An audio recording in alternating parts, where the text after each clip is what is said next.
ಇರ್ಬೋದು ಇಂಥ ದೇಶಗಳಲ್ಲೆಲ್ಲ ಇಂಥ ವ್ಯವಸ್ಥೆಗಳನ್ನ ಜಾರಿಗೆ ತರ್ತಾ ಇದ್ರು. ಯಾಕೆಂದ್ರೆ ಜನರ ಪ್ರತಿಯೊಂದು ಜೀವನದ ಪ್ರತಿಯೊಂದು ನಡೆ ನುಡಿಗಳ ಮೇಲೆ ಸರ್ಕಾರ ಹತೋಟಿಯನ್ನು ಇಟ್ಕೊಂಡಿರಬೇಕು ಅಂತ. ಯಾಕೆಂದ್ರೆ ಇಂಥ ಘೋಷಣೆಗಳಿದಾವ ಜನರಿಗೆ ಬಹಳ ಚೆನ್ನಾಗಿ ಕಾಣುತ್ತೆ. ಬಹುಪಾಲು ಜನ ಈ ದೇಶದಲ್ಲಿ ಬಡವರಿದ್ದಾರೆ, ಆಹಾರ ಇಲ್ಲದೆ ಇದ್ದಾರೆ, ಖುಷಿಯಾಗ್ಬಿಡ್ತಾರೆ ಮೋದಿ ಅವರು ಬಡವರ ಪರವಾಗಿದ್ದಾರೆ ಅಂತ. ಮೋದಿ ಅವರು ಏನ್ ಮಾಡಿದ್ದಾರೆ ಅಂದ್ರೆ he has pulled off something which no communist in India could do. ಆಯ್ತಾ, ಯಾವುದೇ ಕಮ್ಯುನಿಸ್ಟ್ ಕೂಡ ಇಂಡಿಯಾದಲ್ಲಿ ಮಾಡ್ಲಿಕ್ಕೆ ಆಗದೆ ಇರೋಂಥದ್ದು, ಕಮ್ಯುನಿಸ್ಟ್ಗೆ ಸಂಪೂರ್ಣ ವಿರುದ್ಧವಾದ ಸಿದ್ಧಾಂತದ ನಂಬಿಕೆ ಇರೋಂಥ ಮೋದಿ ಅವರು ಮಾಡಿ ಮುಗಿಸ್ಬಿಟ್ಟಿದ್ದಾರೆ. ನೋಟ್ ಬ್ಯಾನ್ ಮಾಡಿರೋದು, ಆಮೇಲೆ ಇಂಥ ಚಿಂತನೆಗಳನ್ನೆಲ್ಲ ಮಾಡಿರೋದ್ರಿಂದ ಆದ್ರಿಂದ ಜನಗಳೇನು ಖುಷಿ ಪಡ್ತಾರೆ ಅಂತ ಅವ್ರಿಗೆ ಗೊತ್ತು, ಜನಗಳ ಪಲ್ಸ್ ಗೊತ್ತು ಅವರಿಗೆ. ಆದ್ರೆ ಇದು it goes against the spirit of federalism. ಸರ್ಕಾರಕ್ಕೂ ಇದಕ್ಕೂ ಕೇಂದ್ರ ಸರ್ಕಾರಕ್ಕೂ ಇದಕ್ಕೂ ಯಾವುದೇ ಸಂಬಂಧ ಇಲ್ಲ. ಈ ಹೋಟೆಲ್ಗಳಿಗೆ ರಾಜ್ಯ ಸರ್ಕಾರಕ್ಕೂ ಸಂಬಂಧ ಇಲ್ಲ. ಆಕ್ಚುಲಿ ಲೋಕಲ್ ಮುನ್ಸಿಪಾಲಿಟಿಯವರು, ಗ್ರಾಮ ಪಂಚಾಯತಿಯವರು ಮಾಡಬೇಕಾದ ಕೆಲಸ ಅದು. ಆಯ್ತಾ, ಅದಕ್ಕೆಲ್ಲ ಅವ್ರು ತಲೆ ಹಾಕಬಾರ್ದು. It goes against the spirit of federalism. ಈ GST ತಂದಿರೋದೇ ಫೆಡರಲಿಸಮ್ ವಿರುದ್ಧವಾಗಿರುವಂತದ್ದು. ಅದನ್ನ ಇವರು ಒಪ್ಕೋಬಾರ್ದಾಗಿತ್ತು ಆ ರೀತಿ ಯೋಚನೆ ಮಾಡಿದ್ರೆ ನೀವು. ಎರಡನೇದಾಗಿ ಅಥಾರಿಟೇರಿಯನ್ ಟೆಂಡೆನ್ಸಿಗಳು ಲೆಜಿಟಿಮೈಸ್ ಮಾಡ್ಲಿಕ್ಕೆ ಅನುಕೂಲ ಆಗುತ್ತೆ. ಅಟಾರಿಟೇರಿಯನ್ ಟೆಂಡೆನ್ಸಿ ಇದೆಯಲ್ಲ, ಅದನ್ನ ಲೆಜಿಟಿಮೈಸ್ ಮಾಡ್ಲಿಕ್ಕೆ ಇಂಥದ್ರಲ್ಲಿ ಅವಕಾಶ ಕೊಡುತ್ತೆ. ಎರಡನೇದಾಗಿ it goes against the spirit of free market. ಆಯ್ತಾ, ಈ ನನ್ನ ಹತ್ರ ದುಡ್ಡು ಇದೆಯಪ್ಪ, ನನಗೆ ಬೇಕಾದಷ್ಟು ಬಟ್ಟೆ ತಗೊಳ್ಳೋದು ನನ್ನ ಕೆಲಸ, ಸರ್ಕಾರ ಯಾರು ಹೇಳಿಕ್ಕೆ ಅದನ್ನ? ಬೇರೆಯವ್ರ ಹತ್ರ ದುಡ್ಡಿಲ್ಲದೆ ಇದ್ರೆ ನನ್ನ ತಪ್ಪ ಅದು. ಬೇರೆಯವ್ರು ಬಡವರಾಗಿದ್ರೆ ನನ್ನ ತಪ್ಪಲ್ಲ ಅಲ್ವಾ? ನಾನು ಶ್ರೀಮಂತಪ್ಪ, 10 ಕಾರ್ ಇಟ್ಕೋತೀನಿ, ನನ್ನ ಕೆಲಸ ಅದು. ಹಾಗೆ ಹೇಳ್ತಾ ಹೋದ್ರೆ ನಾಳೆ ಎಲ್ಲರಿಗೂ ಒಂದೇ ತರದ ಮನೆ ಕಟ್ಟಬೇಕು. ರಷ್ಯಾದಲ್ಲ ಇತ್ತಲ್ಲ, ಎಲ್ಲರದ್ದು ಒಂದೇ ಸೈಜ್ ಮನೆ ಎಲ್ಲರಿಗೂ. ಆ ತರ ಪದ್ಧತಿ ಮಾಡ್ಲಿಕ್ಕಾಗುತ್ತಾ? ಆದ್ರಿಂದ ಈ ಚಿಂತನೆ ಅತ್ಯಂತ ಅಪಾಯಕಾರಿಯಾದದ್ದು. ಆದ್ರೆ ಈ ಡೆಮಾಕ್ರಸಿಯಲ್ಲಿ ಇದನ್ನು ಯಾವುದೇ ಕಾರಣ ಅಪಾಯಕಾರಿ ಎಲ್ಲ ಚಿಂತನೆಗಳ ಆರಂಭ. ಯಾಕಂದ್ರೆ ಈಗ ಚಿಂತನೆ ಆಗಿರೋದು ನಾಳೆ ಇದು ಇಂಪ್ಲಿಮೆಂಟ್ ಆಗಬಹುದು. ಇಂಪ್ಲಿಮೆಂಟ್ ಆಗಲ್ಲ ಅಂತ ಅನ್ಕೋಬೇಡಿ. ಈ ತರ ಚಿಂತನೆಗಳು ಬಹಳ ಹಿಂದಾಗಿತ್ತಲ್ಲ, ಅವೆಲ್ಲ ಇಂಪ್ಲಿಮೆಂಟ್ ಆಗಿದೆ. ಆದ್ರಿಂದ ಇದು ಆಗುತ್ತೆ. ಈ 500 ರೂಪಾಯಿ 1000 ರೂಪಾಯಿ ನೋಟ್ ಬಂದ್ ಮಾಡಬೇಕು ಅಂತ ಬಹಳ 10 ವರ್ಷದಿಂದ ಚಿಂತನೆ ಆಗ್ತಾ ಇತ್ತು. ಜನ ನಗಾಡ್ತಾ ಇದ್ರು, ಹೇಳ್ದಾಗ ಇದೆಲ್ಲ ಆಗದೆ ಇರೋ ಕೆಲಸ ಹೇಳ್ತಾ ಇದಾರೆ ಅಂತ ಮಾಡೇ ಬಿಟ್ರು ಅವರು. ಇದನ್ನು ನಾಳೆ ಮಾಡೋಲ್ಲ ಅಂತ ಹೋಗ್ಬೇಡಿ. ಆದ್ರೆ ಇದು ಅತ್ಯಂತ ಅಪಾಯಕಾರಿಯಾದ ಚಿಂತನೆ. ಯಾವುದೇ ಡೆಮಾಕ್ರಸಿಯಲ್ಲಿ ಇದಕ್ಕೆ ಯಾವುದೇ ಕಾರಣಕ್ಕೂ ಅವಕಾಶವನ್ನು ಕೊಡಬಾರದು. ಮತ್ತೆ ಕೇಂದ್ರ ಸರ್ಕಾರದಲ್ಲಿ ಮಾಡ್ಲಿಕ್ಕೆ ಬೇರೆ ದೊಡ್ಡ ದೊಡ್ಡ ಕೆಲಸ ಇದೆ, ಅದನ್ನು ಮಾಡಬೇಕು. ಅದನ್ನೆಲ್ಲ ಬಿಟ್ಟು ಇಂಥ ಕೆಲಸ ಎಲ್ಲ ಮಾಡಕ್ ಹೋಗ್ಬಾರ್ದು. ಇದು ಕೇಶವ್ ಶೆಟ್ಟಿ ಅವರು ನಮ್ಮ ಜಾಯ್ನ್ ಆಗ್ತಾ ಇದ್ದಾರೆ, ಹೋಟೆಲ್ ಉದ್ಯಮಿ. ಸ್ವಾಗತ ನಿಮಗೆ ಕೇಶವ್ ಶೆಟ್ಟಿ ಅವರೇ.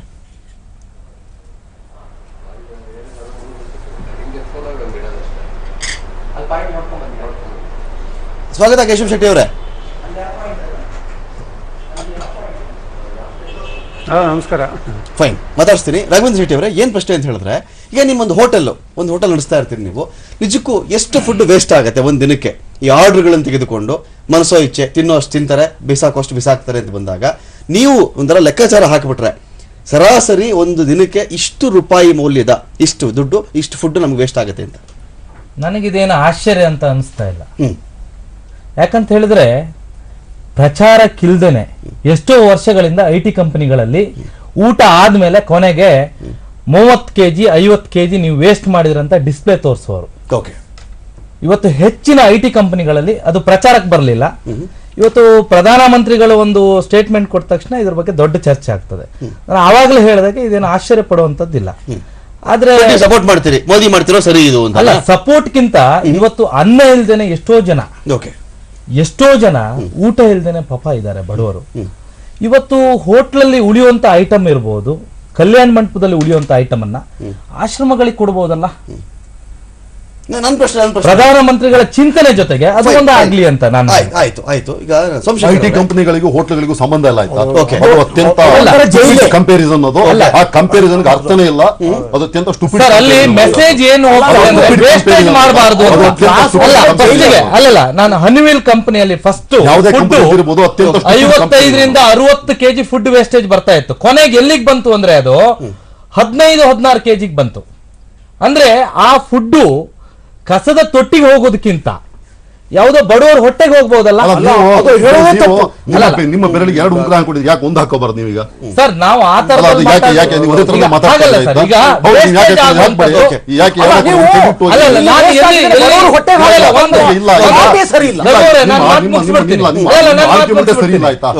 ಒಂದು ಉಂಗುರವನ್ನ ಬಿಚ್ಚಿಟ್ಟು ಬೇರೆಯವರಿಗೆ ಕೊಡಿ, ಆಮೇಲೆ ಮಾತಾಡಿ. ಸರ್, ಖಂಡಿತ ದಾನ ಧರ್ಮ ಮಾಡಬೇಕು ಅನ್ನೋ ಭಾವನೆ 2 ಉಂಗುರ ನಿಮ್ಗೆ ಅವಶ್ಯಕತೆ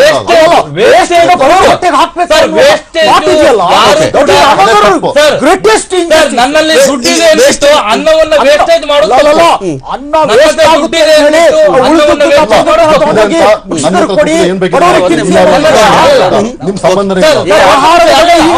ನಾನು ಕ್ಲಿಯರ್ ಮಾಡ್ಬಿಡ್ತೀನಿ. ಸಂಪಾದಕರು ಮತ್ತೆ ಇವರು ರಘು ಅವರು ಹೇಳಿದ ವಿಚಾರಕ್ಕೆ ಒಂದು ಸ್ಪಷ್ಟೀಕರಣ ಕೊಡ್ತೀನಿ. ಒಂದು, ನನ್ನಲ್ಲಿ ದುಡ್ಡಿದೆ ಅನ್ಬಿಟ್ಟು ನನ್ನ ಹೊಟ್ಟೆಗೆ ಬೇಕಾಗುದು 2 ರೋಟಿ, 4 ರೋಟಿಯಲ್ಲಿ 2 ರೋಟಿ ಬಿಟ್ಟು ಹೋದ್ರೆ ಅದಕ್ಕೆ ಏನಂತ ಕರಿತೀವಿ? ಅದು ನನ್ನ ದುಡ್ಡು ನಾನು ಅರ್ದು ಮಾಡಿದ್ದಾಯ್ತಾ, ನಿಮ್ ಸಂಬಂಧ ಇಲ್ಲ. ಸರ್, ಆ ವಿಚಾರವನ್ನು ಮಾತಾಡ್ಲಿಕ್ಕೆ ಹೋದ್ರೆ ಈ ಚರ್ಚೆನೇ ಬೇರೆ ಕಡೆ ಹೋಗ್ತದೆ. ಚರ್ಚೆನೇ ಬೇರೆ ಕಡೆ ಹೋಗ್ತದೆ. ನನ್ನ ಹತ್ರ ದುಡ್ಡಿದೆ, ನಾನು ಏನ್ ಬೇಕಾದ್ರೂ ಮಾಡ್ತೀನಿ ಅಂದ್ರೆ ಈ ಚರ್ಚೆನೇ ಬೇರೆ ಕಡೆ ಹೋಗ್ತದೆ. ಕಲ್ಯಾಣ ಮಂಟಪಗಳಲ್ಲಿ ಎಷ್ಟು ಫುಡ್ ಇವತ್ತು ಎಷ್ಟೋ ಜನ ಅನಾಥಾಶ್ರಮ ಮಕ್ಕಳಿಗೆ ಊಟ ಇಲ್ಲ. ಇವತ್ತು ಒಂದ್ ನಿಮಿಷ, ನಿಮಗೆ ಇದು ಒಂದು ಮಾತು ಕ್ಲಾರಿಫೈ ಮಾಡ್ಬೇಕು. ಇಂಡಿಯಾದಲ್ಲಿ ಫುಡ್ ವೇಸ್ಟ್ ಎಲ್ಲ ಆಗ್ತಿದೆ ಗೊತ್ತಾ? FCI ಗೋಡೌನ್ಗೆ 15 ಮಿಲಿಯನ್ ಟನ್ ಗೋಡೌನ್ ಇಲ್ಲ. ಫುಡ್ ಕಾರ್ಪೊರೇಷನ್ ಪಂಜಾಬ್ ಹರಿಯಾಣದಲ್ಲಿ ಮಾಡ್ರಿ ಸರ್. ಅಂತ ಹೇಳಿದ್ರೆ ಯಾರು ಅದ್ರ ಬಗ್ಗೆ ಅಂತ ಹೇಳುದು ತಪ್ಪು. ಅದ್ರ ಬಗ್ಗೆ ನಾನು ಹೇಳುದಿಲ್ಲ. ಆದ್ರೆ ವೇಸ್ಟೇಜ್ ಮಾಡೋದ್ರ ಬಗ್ಗೆ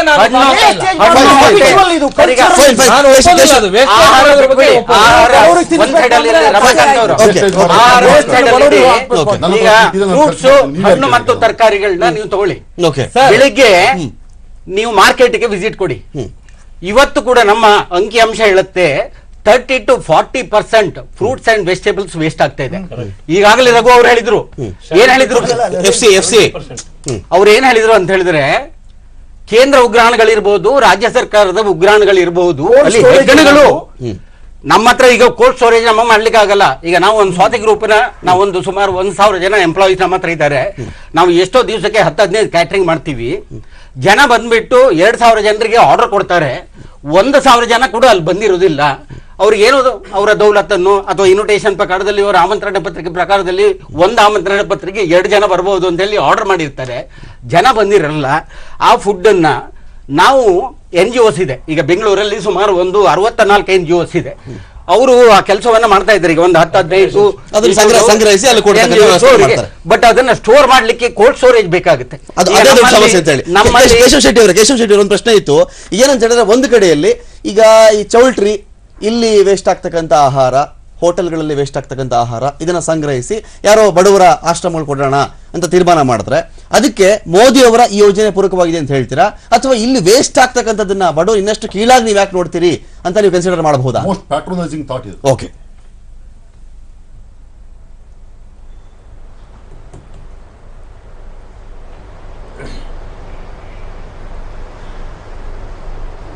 ಕೇಶವ್ ಶೆಟ್ಟಿ ಅವರು ಕೇಳಿಸ್ತಾ ಇದೆಯಾ?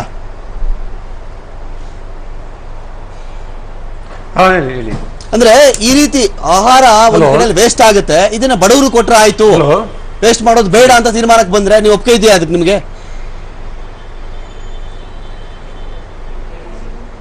ಹೌದು, ನಮ್ಮ ಒಂದು ಭಾರತದ ನೆಚ್ಚಿನ ಪ್ರಧಾನಿ ಶ್ರೀಮಾನ್ ಮೋದಿಯವರದ್ದು ಒಂದು ಇದು ಈ ಪ್ರೋಗ್ರಾಮಲ್ಲಿ ಏನಿದೆಯೋ ಆಹಾರ ವೇಸ್ಟೇಜ್ ಬಗ್ಗೆ ಮಾತಾಡಿದ್ದು ನಮಗೆಲ್ಲ ನಿಜವಾಗ್ಲೂ ಹೆಮ್ಮೆ ತರುತ್ತೆ. ನಿಜವಾಗ್ಲೂ ಆಹಾರ ವೇಸ್ಟೇಜ್ ಮಾಡಬಾರ್ದು. ಅದಕ್ಕಾಗಿ ನಾವು ಅದ್ರ ಬಗ್ಗೆ ನಮ್ಮ ಈಗ ಸ್ವಾತಿ ಗ್ರೂಪ್ ಅಂತಲ್ಲ, ಇಡೀ ಹೋಟೆಲ್ ಅಸೋಸಿಯೇಷನ್ ಇಂದ ಹಿಡಿದು ಪ್ರತಿಯೊಂದನ್ನು ಹೋಟೆಲ್ ಅವರು ಒಂದು ಅದ್ರ ಬಗ್ಗೆ ನಾವು ಈಗಾಗಲೇ ಅದನ್ನ ಹೆಚ್ಚಿನ ಒಂದು ಮುತುವರ್ಜಿ ವಹಿಸಿದ್ದೇವೆ. ಸೊ ಅದಕ್ಕಾಗಿ ನಮ್ಮಲ್ಲಿ ಆರ್ಡರ್ ತಗೊಳ್ಳೋದ್ರಿಂದ ಹಿಡಿದು ಇವಾಗ ಏನು ಕ್ಯಾಪ್ಟನ್ಗಳಾಗಲಿ ಸ್ಟಿವಾರ್ಡ್ಗಳು ಆರ್ಡರ್ ತಗೊಳ್ತಾರೆ, ಆರ್ಡರ್ ಯಾವ ಥರ ತಗೊಬೇಕು, ನಮ್ಮಲ್ಲಿ ಒಂದು ಮೂರು ಥರ ಕಸ್ಟಮರ್ ಬರ್ತಾರೆ. ಒಂದು ಕಾರ್ಮಿಕ ವರ್ಗದವರು, ಇನ್ನೊಂದು ಮಿಡ್ಲ್ ಕ್ಲಾಸ್ನವರು, ಇನ್ನೊಂದು ಒಂದು ಸ್ವಲ್ಪ ಹೈಫೈನವರು. ಈಗ ಅಲ್ಲಿ ಬಂದ ಕೂಡಲೇ ನಾವು ಗೆಸ್ಟ್ ಮಾಡಬೇಕಾಗತ್ತೆ ಯಾವ ಥರ ಇವರಿಗೆ ಯಾವ ಥರ ಐಟಮ್ ತೊಗೊಬೋದು. ಎಕ್ಸಾಂಪಲ್ ಹೇಳಬೇಕಾದ್ರೆ ಒಬ್ಬರು 4 ಜನ ಬರ್ತಾರೆ ಅಂತ ತಿಳ್ಕೊಳ್ಳಿ. ಅದರಲ್ಲಿ ಅವರು 4 ಜನ ಒಂದು ಸಲ ಏನು ಮಾಡ್ತಾರೆ, 4 ಬಿರಿಯಾನಿ ಕೊಡಿ, ಒಂದು 3 ಯಾವುದಾದ್ರೂ ಡ್ರೈ ಐಟಮ್ ಕೊಡಿ ಅಂತ. ಬಟ್ ನಾವು ಅದರಲ್ಲಿ ಏನು ಹೇಳಿದ್ದೀವಿ ಅಂದರೆ, ನಮ್ಮ ಆರ್ಡರ್ ತಗೊಳ್ಳೋರಿಗೆ ನೀವು ಅವ್ರಿಗೆ ಅದ್ರ ಬಗ್ಗೆ ಹೇಳಿ, ಒಂದು ಬಿರಿಯಾನಿಲಿ ಎಷ್ಟು ಪೀಸ್ಗಳು ಬರುತ್ತೆ, ಅದೇ ಥರ ಒಂದು ಡ್ರೈ ಐಟಮಲ್ಲಿ ಎಷ್ಟು ಪೀಸ್ ಬರುತ್ತೆ, ಇವರು ಎಷ್ಟು ತಿನ್ಲಿಕ್ಕೆ ಆಗುತ್ತೆ ಅನ್ನೋದನ್ನ ನೀವು ಫಸ್ಟ್ ಅವ್ರ ಬಗ್ಗೆ ಬರೋ ಕಸ್ಟಮರನ್ನು ನೀವು ಫಸ್ಟ್ ಜಡ್ಜ್ ಮಾಡಿ. ಸೊ ಅದನ್ನು ನೋಡ್ಬಿಟ್ಟು ನೀವು ಆರ್ಡರ್ ತಗೊಳ್ಳಿ ಅನ್ನೋದನ್ನು ನಾವು ಈಗಾಗಲೇ ಯಾಕಂದ್ರೆ ಒಂದೇ ಯಾವ ಮನುಷ್ಯ ಎಷ್ಟು ತಿನ್ನಬಹುದು ಅಂತ ನೇರ ಪ್ರಶ್ನೆ ಇಷ್ಟ ನಂದು. ಇಲ್ಲಿ ಫುಡ್ ಈಗಾಗಲೇ ಮಾತಾಡ್ತಿದ್ದೆ, ನಿರಂಕುಶ ಅಧಿಕಾರದ ಮೊದಲ ಹೆಜ್ಜೆಯಾಗಿ ನಿಮ್ಗೆ ಕಾಣಿಸ್ತಾ ಇದೆಯಾ? ಈಗ ಡಿಮಾನಿಟೈಸೇಷನ್ ವಿಚಾರದಲ್ಲಿ ATMಗಳ ಮುಂದೆ ಅನೇಕ ಜನ ಕ್ಯೂ ನಿಂತರು. ಇದ್ದ ದೊಡ್ಡ ಸಮಾಧಾನ ಏನು ಗೊತ್ತಾ, ಎಲ್ಲ ಶ್ರೀಮಂತರ ದುಡ್ಡಂತೂ ಆಚೆ ಬರುತ್ತೆ, ಈಗ ಬ್ಲಾಕ್ ಮನಿ ಆಚೆ ಬರುತ್ತೆ, ನಾವು ಸ್ವಲ್ಪ ಕಷ್ಟ ಆದ್ರೂ ಪರವಾಗಿಲ್ಲ ರೀ, ದೇಶಕ್ಕೆ ಒಳ್ಳೇದಾಗತ್ತೆ ಅಂತ ಹೇಳಿ ಥಿಂಕ್ ಮಾಡ್ಕೊಂಡು ಬಂದ್ರು. ಫುಡ್ಗೆ ಬರ್ತಾ ಇದ್ದೀನಿ ನಾನು. ನಾಳೆ ದಿನ ನಮ್ಮ ಪ್ಯಾಂಟ್ ಸೈಜು ಶರ್ಟ್ ಸೈಜ್ಗೂ ಇದು ಅಪ್ಲೈ ಆಗ್ಬಿಟ್ರೆ ಗತಿ ಏನು? ಏನಕ್ಕೆ ಇಷ್ಟು ಲೆಂತ್ ಬೇಡ ನಿಮಗೆ, 40 ಇಂಚಸ್ ಬೇಡ, 38 ಮಾಡ್ಕೊಳ್ಳಿ, 2 ಇಂಚ್ ಬಟ್ಟೆ ಉಳಿದ್ರೆ ಬಡವರಿಗೆಲ್ಲ ಬಟ್ಟೆ ಹೊಲಿಸಬಹುದು ನಾಳೆ ದಿನ, ಎಷ್ಟೋ ಜನ ಬಟ್ಟೆ ಇಲ್ಲದೆ ಒದ್ದಾಡ್ತಿದ್ದಾರೆ, ಇದು ಮಾಡಿದ್ರೆ ಹೇಗೆ ಅಂತ. ರಮಾಕಾಂತ್, ಇದನ್ನ ಕೂಲಂಕುಷವಾಗಿ ನಾವು ಯೋಚನೆ ಮಾಡಬೇಕು. ಒಂದು ಏನಂತ ಹೇಳಿದ್ರೆ ವೇಸ್ಟೇಜ್ ಬಗ್ಗೆ ಮಾತಾಡಿದ್ದಾರೆ. ಫಸ್ಟ್ ವೇಸ್ಟೇಜ್ ಫುಡ್ ಅಂತ ಮಾತಾಡೋದ್ರಿಂದ ಈಗ ರಾಮ್ವಿಲಾಸ್ ಪಾಸ್ವಾನ್ ಹೇಳಿದ್ದೆಲ್ಲರಿಗೂ ಇದು ಗಮನಕ್ಕೆ ಬಂದಿದೆ. ಇದನ್ನ ಸುತ್ತಲೇ ಹೊರಡಿಸಿ ಸ್ಟೇಕ್ ಹೋಲ್ಡರ್ಸ್ನ ಕರೆದು ಡಿಸ್ಕಸ್ ಮಾಡಬೇಕು ಅಂತ. ಮೊದಲನೇ ಪ್ರಶ್ನೆ ನಾನು ಕೇಳಿದ್ದಕ್ಕೆ ನಿಮ್ಗೆ ಹೇಳ್ತೀನಿ. ಕನ್ಸ್ಯೂಮರ್ ಮೂವ್ಮೆಂಟಲ್ಲಿ ನಾವು ಹೇಳೋದೇ ಇದೆ, ಸಸ್ಟೈನಬಲ್ ಡೆವಲಪ್ಮೆಂಟ್ ಅಂತ. ಸಸ್ಟೈನಬಲ್ ಡೆವಲಪ್ಮೆಂಟ್ ಪ್ಲಸ್ ಕನ್ಸ್ಯೂಮರಿಸಮ್ ಅಂತ ಹೇಳಿ ಶಬ್ದ ಯೂಸ್ ಮಾಡ್ತಾರಲ್ಲ, ವಿಚ್ ಇಸ್ ರಾಂಗ್. ಕನ್ಸ್ಯೂಮರಿಸಮ್ ಅಂದರೆ ಅದಕ್ಕೆ ಬೇಕಾಗಿರೋ ವಸ್ತುಗಳಿಗಿಂತ ಜಾಸ್ತಿ ಕೊಡೋದೇ ಕನ್ಸ್ಯೂಮರಿಸಮ್. ಅಂದರೆ ಯು ಶುಡ್ ಯೂಸ್ ಎಷ್ಟು ಕೊಡಬೇಕೋ ಅಷ್ಟೇ ಕೊಡಬೇಕು ಅಂತ. ಯಾಕಂದರೆ ಈಗ ಅರಣ್ಯ ಎಲ್ಲ ಕೆಡವ್ತೀವಿ, ಮನೇಲಿ ಎಲ್ಲ 4 ಫರ್ನಿಚರ್ ಇಟ್ಕೊಳ್ತೀವಿ, ಆಮೇಲೆ ನಮಗೆ ನಾವು ತೊಂದರೆ ಮಾಡ್ಕೋತೀವಿ ಅಂತ. ಸೊ ಈ ವಿದ್ಯಮಾನದಲ್ಲಿ ರಾಮ್ವಿಲಾಸ್ ಪಾಸ್ವಾನು ನಾವು ಚರ್ಚೆ ಮಾಡೋಣ ಅಂತ. ಇದರ ಇನ್ನೊಂದು ಹಂತಕ್ಕೆ ಸಮಯ ಬಂದಾಗ ನಾನು ಹೇಳ್ತೀನಿ. ಮುಖ್ಯವಾಗಿ ನಾವು ಏನು ಗಮನ ವಹಿಸ್ಬೇಕು ಅಂತ ಹೇಳಿದ್ರೆ, ಭಾರತದಲ್ಲಿರುವಂಥ ವೇಸ್ಟೇಜ್ ಆಫ್ ಫುಡ್ಡು ಇಡೀ ಭಾರತದೆಲ್ಲ ಒಟ್ಟು ತಗೊಂಡ್ರೆ it can feed entire Bihar. So 92,000 crores is the amount that is wasted on wastage of foods. India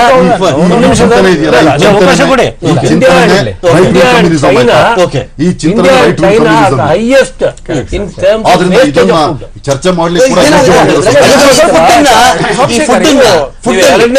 ತಡೆಯೋ ಕಡೆ ಹೋಟೆಲ್ ತಟ್ಟೆಗೆ ಬಂದಿದ್ದೀರಾ?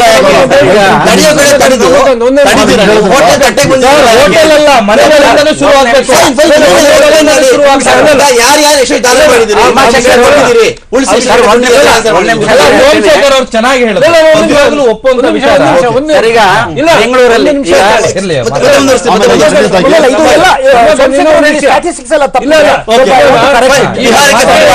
ಹಾಗಲ್ಲ, 92,000 ಕೋಟಿ. 92,000 ಅಲ್ಲ. ಈ ವಿಷಯ ಯಾಕೆ ಪ್ರಶ್ನಾತೀತವಾಗಿದೆ ಅಂದ್ರೆ, ಮೋದಿ ಅವರು ನಮ್ಮ ಮನ್ ಕಿ ಬಾತ್ ಅಲ್ಲಿ ಹೇಳ್ಬಿಟ್ರು ಈಗ ಶುರು ಆಗಿದೆ ಅಂತ. ದಯವಿಟ್ಟು ಕ್ಷಮಿಸಿ, ಇಲ್ಲಿರೋರ್ನ ಇದೇ ಸುಪ್ರೀಂ ಕೋರ್ಟ್ PUCL ಕೇಸಲ್ಲಿ 88,000 ಟನ್ಗಳು ವೇಸ್ಟ್ ಆಗ್ತದೆ, ಮೀನಿಗೆ ಆಗ್ತಾ ಇದ್ರಿ, ಬಡವರು ಕೊಡ್ರಿ ಫ್ರೀ ಆಗಿ. ಮನಮೋಹನ್ ಸಿಂಗ್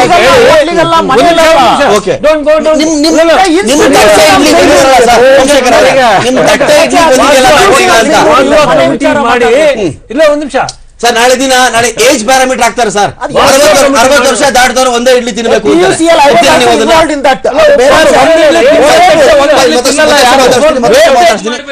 ಚರ್ಚೆ ಮತ್ತೆ ಮುಂದುವರಿತು. ಒಂದು ಬ್ರೇಕ್ ಆದ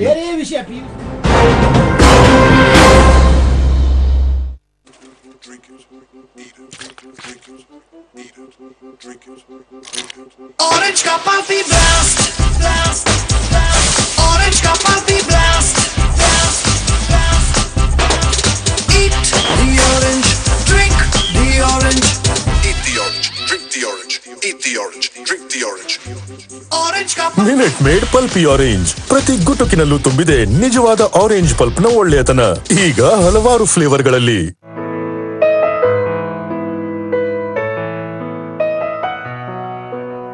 ವಿ ಗಾಟ್ ಫ್ಯಾನ್ಸ್, ದೇಶದ ಅಸಲಿ ಫ್ಯಾನ್ಸ್. रूप मंत्रा फेस क्रीम में है 12 खास आयुर्वेदिक जड़ी बूटियां जो स्किन में अब्सॉर्ब होकर उसे अंदर से निखार देती है, ताकि फेस रहे ब्राइट और स्किन भी हो टाइट. रूप मंत्रा आयुर्वेदिक फेस क्रीम. ನಿಮ್ಮ ಕನಸಿಗೆ ಹಣ ಒಂದು ಅಡ್ಡಿಯಾಗಬಹುದಾ? ಅಟ್ಟಿಕಾ ಗೋಲ್ಡ್ ಕಂಪನಿಗೆ ಬನ್ನಿ.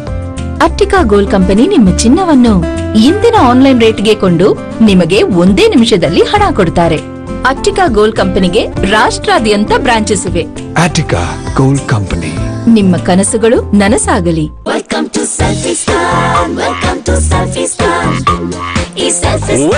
ಸೆಲ್ಫಿ ಸ್ಟಾನ್. ಜಿಯೋನಿ A1 ಜೊತೆ ಸೂಪರ್ ಸೆಲ್ಫಿ, ಸೂಪರ್ ಬ್ಯಾಟರಿ.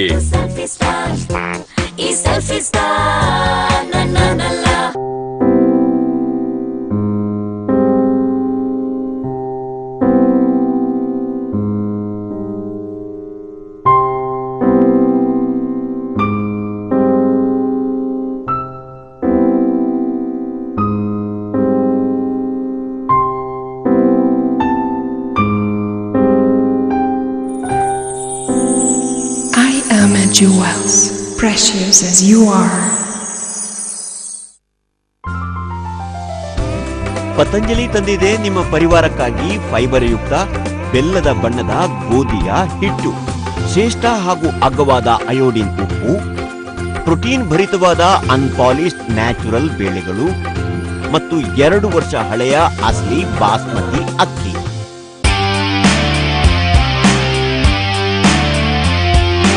ನೀರು ಇಲ್ಲ ಅಂದ್ರೆ ಎಲ್ಲವೂ ನಿಂತಂತೆ. ವಿ-ಗಾರ್ಡ್ ಪಂಪುಗಳು ಅತ್ಯಂತ ವಿಶ್ವಸನೀಯವಾಗಿದೆ. ನಿಮ್ಮ ಕನಸಿಗೆ ಹಣ ಒಂದು ಅಡ್ಡಿಯಾಗಬಹುದಾ? ಅಟ್ಟಿಕಾ ಗೋಲ್ಡ್ ಕಂಪನಿಗೆ ಬನ್ನಿ. ಅಟ್ಟಿಕಾ ಗೋಲ್ಡ್ ಕಂಪನಿ ನಿಮ್ಮ ಚಿನ್ನವನ್ನು ಇಂದಿನ ಆನ್ಲೈನ್ ರೇಟ್ಗೆ ಕೊಂಡು ನಿಮಗೆ 1 ನಿಮಿಷದಲ್ಲಿ ಹಣ ಕೊಡ್ತಾರೆ.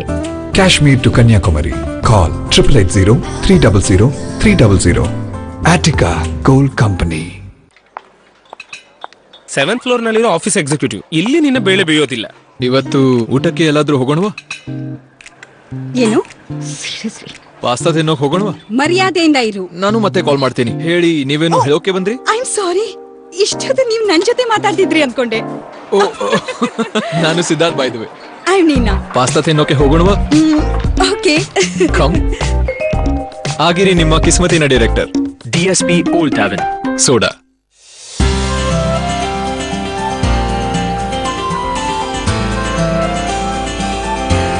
ಸರ್ಫಾ ಕೋರ್ಸ್ ಬದುಕಿನ ಬಣ್ಣ. Welcome to Selfie Stan. Welcome to Selfie Stan. Welcome to selfie scan. Gionee A1 ಜೊತೆ super selfie, super battery. Selfie Stan. ಈ Selfie Stan. Na na na la.